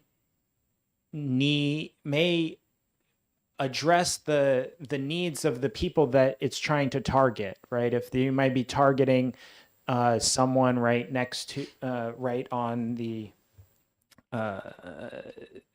that you know, works right next door, has some business tied to it, essentially, where it's just employees, and so you have some other means of transportation, or you could be right next to a bus line, or all of these types of things. I think that the one size fits all is mandating the requirement of multiple parking spaces, even when that your target audience for that is not needing of all of those parking spaces. And so I think that the flexibility really allows for those people that are developing it that to understand kind of who their target audience is. If their target audience is families with children, they're going to need, you know, multiple cars. They're going to design that into their project and not leave them kind of stranded on the side of the road. But if they are not targeting that, then they might not put as many parking spaces. And so I kind of leave that up to the kind of plans and the development. And then if and then the cost associated with that, with those, you know, do I need to pay for that additional parking space if I'm not going to be using it? Or I don't want to inflate artificially the cost of that housing. And so I think that we just leave it up to the market. If you build houses with only one parking space and that's not enough for you and you can't fill it, then I think that the market will decide, and the value of those property will be diminished if you had just planned better when you were in the planning process of your development. So I think that it will all work itself out in the wash. Okay. Thank you. Representative Gibbs. Thank you, Mr. Chair. I think it's important to note that while this provision would forbid the municipality from requiring more than one parking space per unit, there is nothing in this proposal that would prevent the municipality from allowing more than one parking space per unit. If the developer chose to provide 2 parking spaces per unit, they could still do that. It's only that the municipality could not require more than one.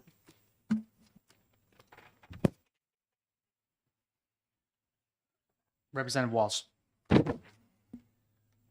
Again, I'm not going to fight this, but I'll leave one last comment on it, based on a comment I heard a minute ago.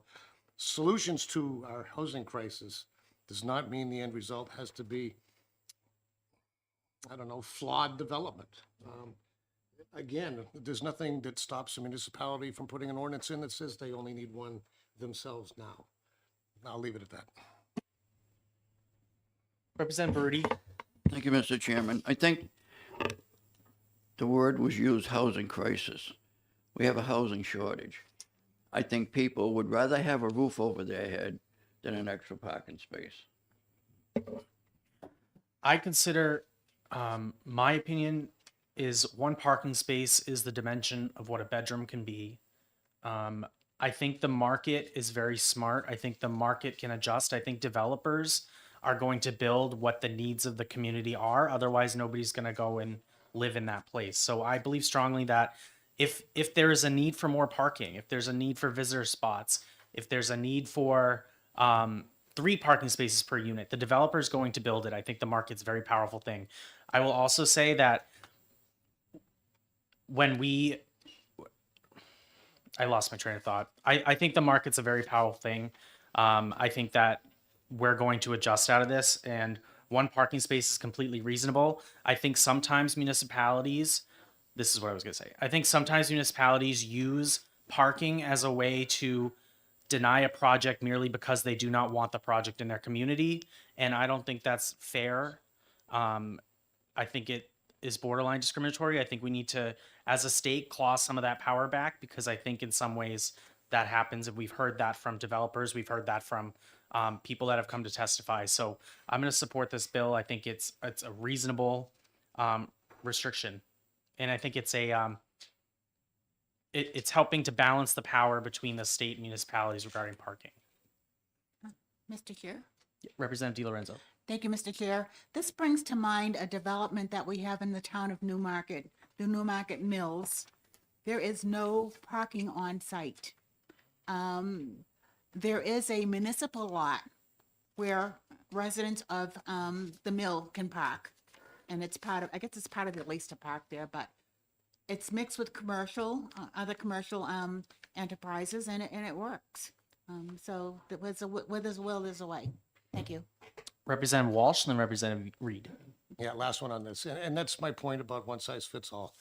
In the cities, large municipalities, you can get away with zero parking because there are streets everywhere. There are parking garages everywhere. It works.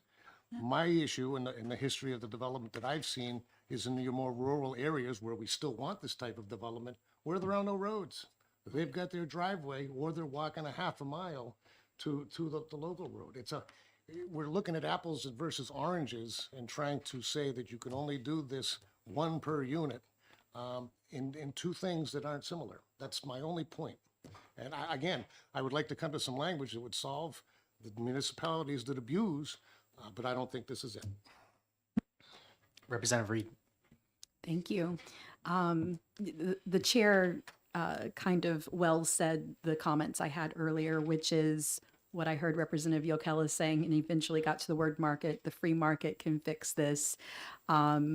That the demand may one day be for more parking, but right now we all know the demand is for more housing. And we heard testimony to the fact that you can put housing where there currently is required parking that goes empty parking in my own apartment complex, as a matter of fact.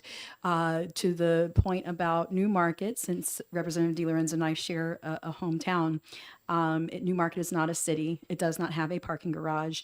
And the Newmarket Mills, despite not having the parking as Representative DiLorenzo laid out, is the most desirable rentals in Newmarket. It is considered extremely desirable to live there, and they go for a very pretty penny. So again, one per unit is enough, and the market can sort the rest out. Representative Gibbs. Thank you. I don't want to belabor the point, but as several of us have said, this provision would not prevent a developer from providing more than one parking space if it's judged that more than one parking space is needed. It only prevents the municipality from requiring more than one parking space. If in fact it's a type of development that needs more parking, then the developer or owner, landlord, whoever it might be, can do what they need to do to provide it.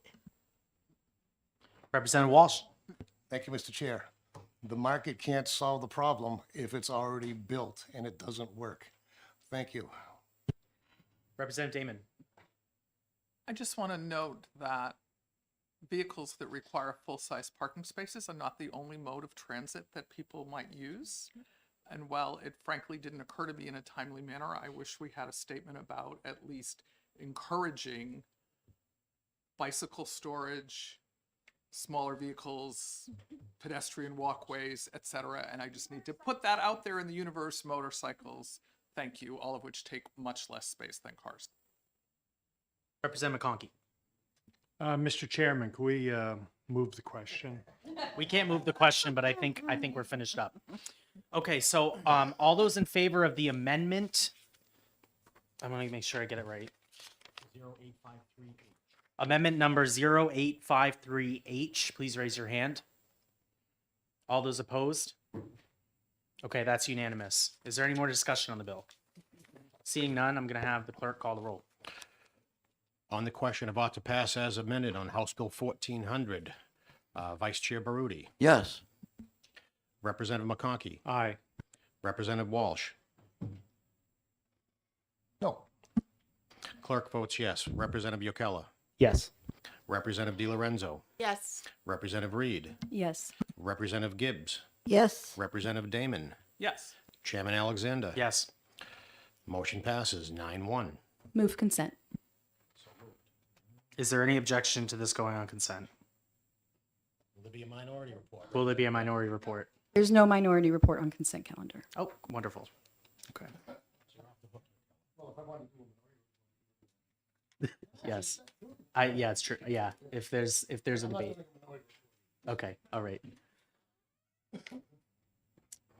Okay, next up, we have an amendment ready for HB 1215. So I'm going to call on Representative Wallace for a motion. Thank you. Thank you, Mr. Chairman. It was just passed around. You should have it. And if you need it, there's probably some more over by the north end of the room. In any case, I move ought to pass and offer amendment 2024-1043H. This amendment addresses the changes we discussed earlier, in particular, the moving the 5 to a 10-year exemption and on the subdivision approvals and the requested changes on appeals to the Building Code Board of Appeals in the event that the municipality has no Building Code Review Board, and everything else we've discussed earlier. Okay, is there discussion on this? Wait, did we have motions and seconds for Well, both the bill and the amendment? I haven't got a second yet. I second. Thank you. Okay, so it's moved by Representative Wallace, second by Representative Reed. Both the OTP and the amendment? Okay. Any discussion?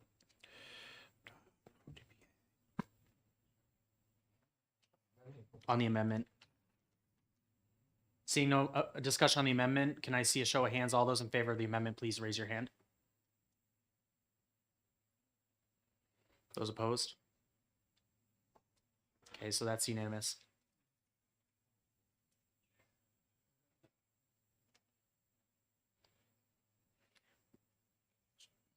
Does Mr. Frost have something to say? Did you find a glitch? Sorry, Ben Frost, New Hampshire Housing. Mr. McKinney and I were going over the amendment, which is not what was sent to OLS. They changed the format, and if the change presents a problem, we think the fix is simple, and that is to delete the language on page 2, line 20. Eliminate the new words, local amendments to. That was part of the original bill or an earlier amendment, I can't remember which. And it was intended to work with something else that has changed. It no longer really works. The objective being to direct those decisions that are made by local building officials, and it gets appealed.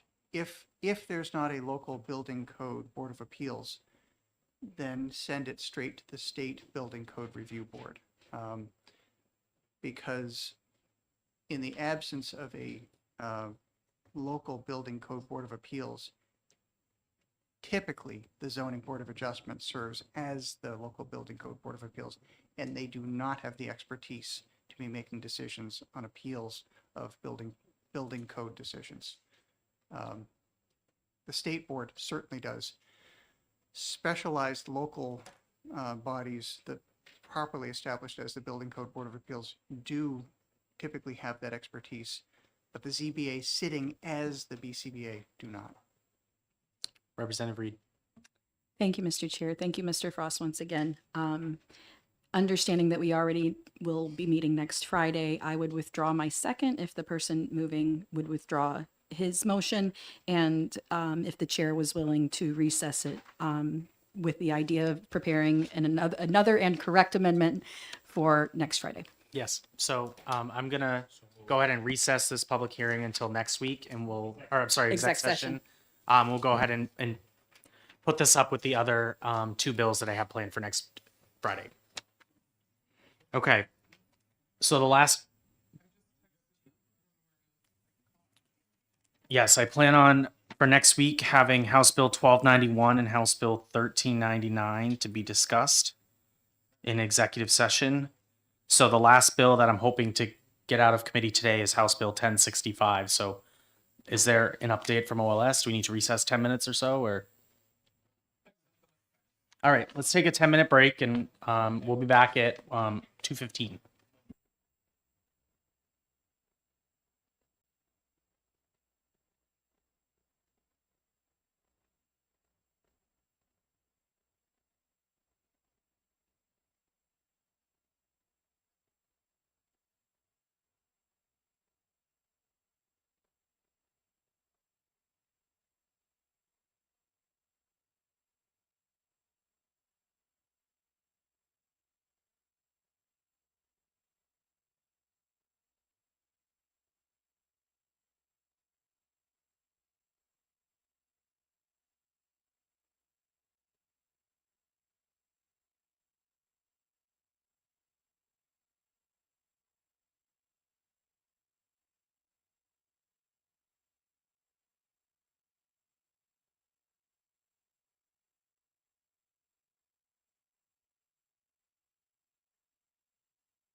Okay, so we're back. So I'm going to open up the executive session on House Bill 1065, and I'll recognize Representative Damon to make a motion.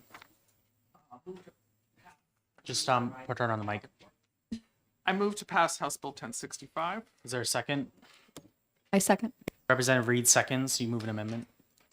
And I introduce amendment number 1046 and move to OTP. I second the amendment. Second the amendment. Okay. Is there discussion on the amendment?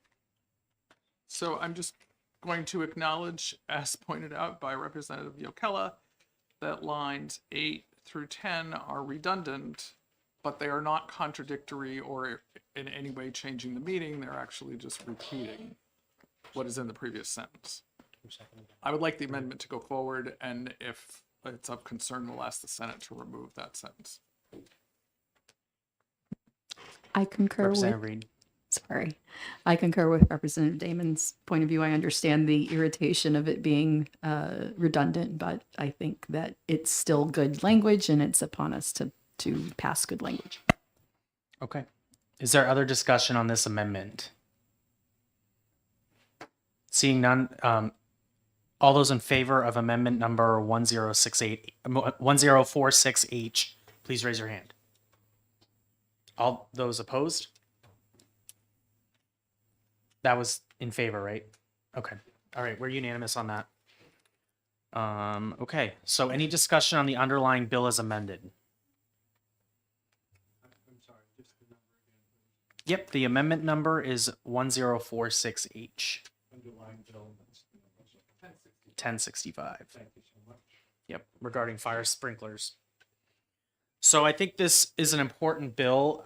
We had some public testimony that some cities and towns require more stringent than state fire code regarding residential sprinkler systems. I think that's really important that we make it clear that they cannot be more stringent than the state fire code. I think that is part of the process of what's been holding up some of this development and expansion of units from buildings of two units to buildings of 4.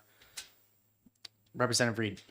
I agree. It's very important. And also, it was raised to me, since ADUs are my favorite topic these days, that a person owning a home that wishes to maybe add an ADU within or separate their home into an ADU or 2 or more, even if it was allowed, might be prevented because of the sprinklers by a town. So I think it's very important, and especially as amended, is very important. Representative Yokella.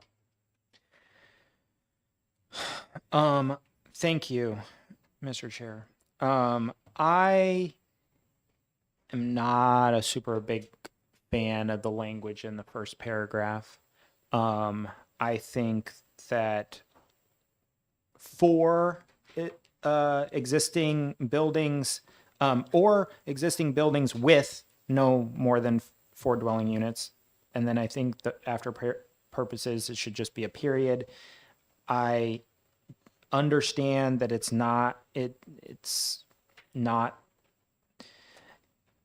in any way diminishing the overall intent, and I feel like, clarity in the law is of value, but it's also not it's not harming the overall impact. And I feel like the addition of 17 through 19 on this bill is far outweighs any negative from the language qualms I have with the first paragraph, because I do think that or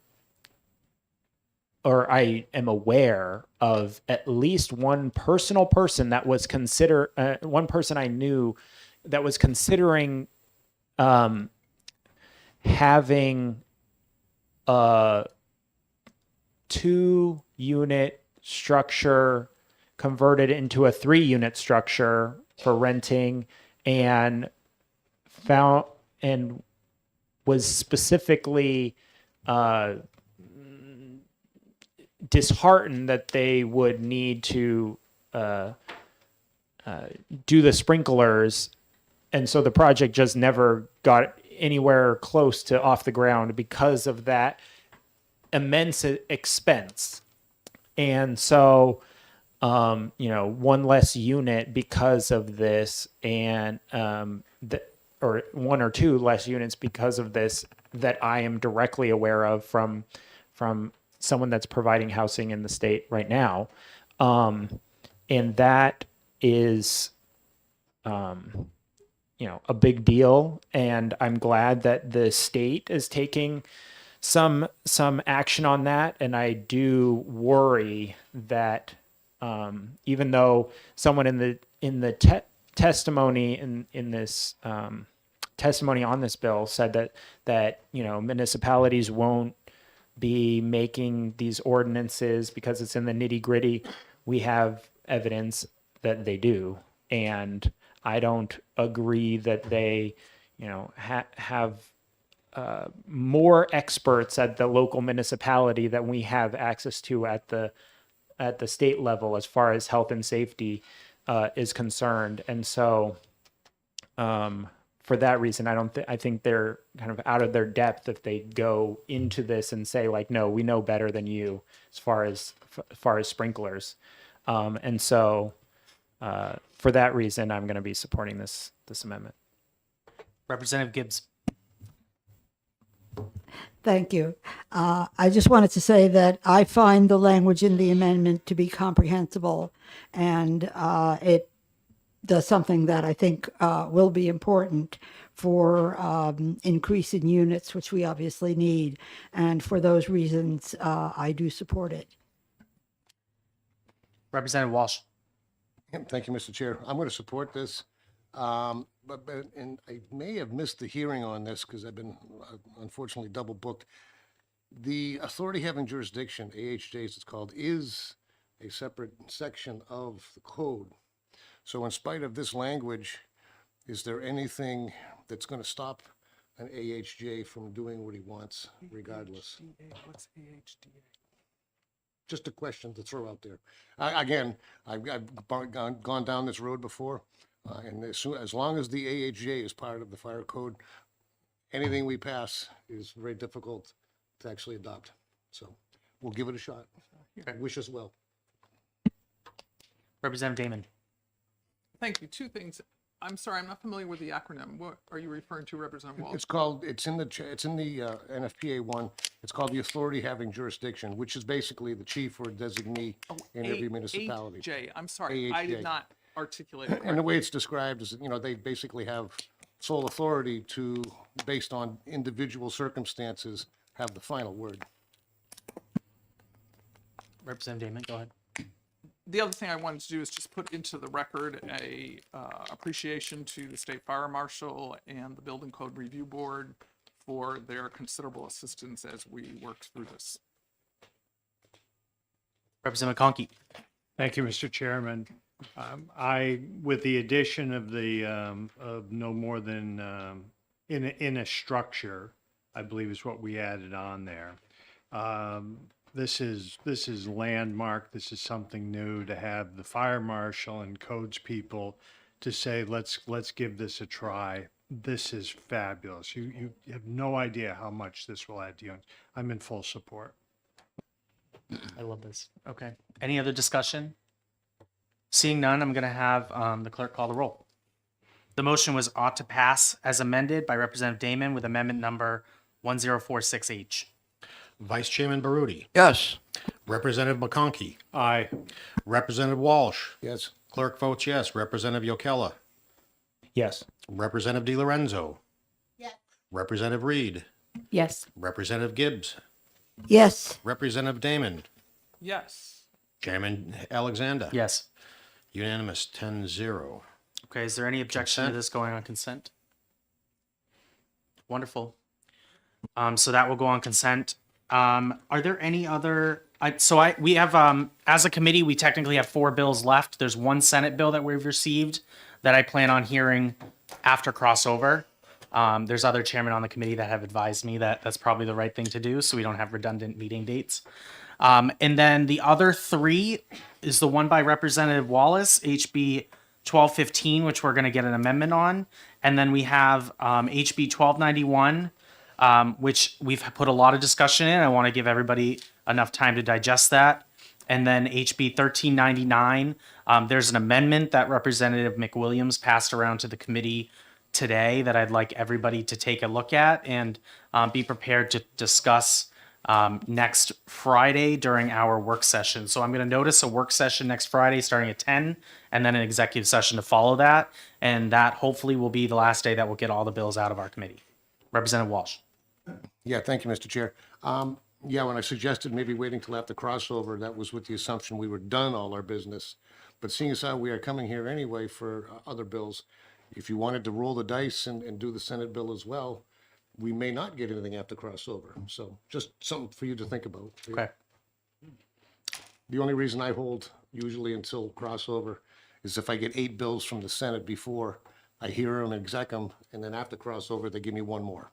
That's all I was trying to get. Yeah, I think there's other bills in the Senate that I'd like to see at least come to this committee. So I'm going to hold off on those. Anything else? All right, perfect. Well, thank you for your work. This is awesome. We got 4 bills on consent. Really big deal. So congratulations, everyone, and thank you. We'll see you next week.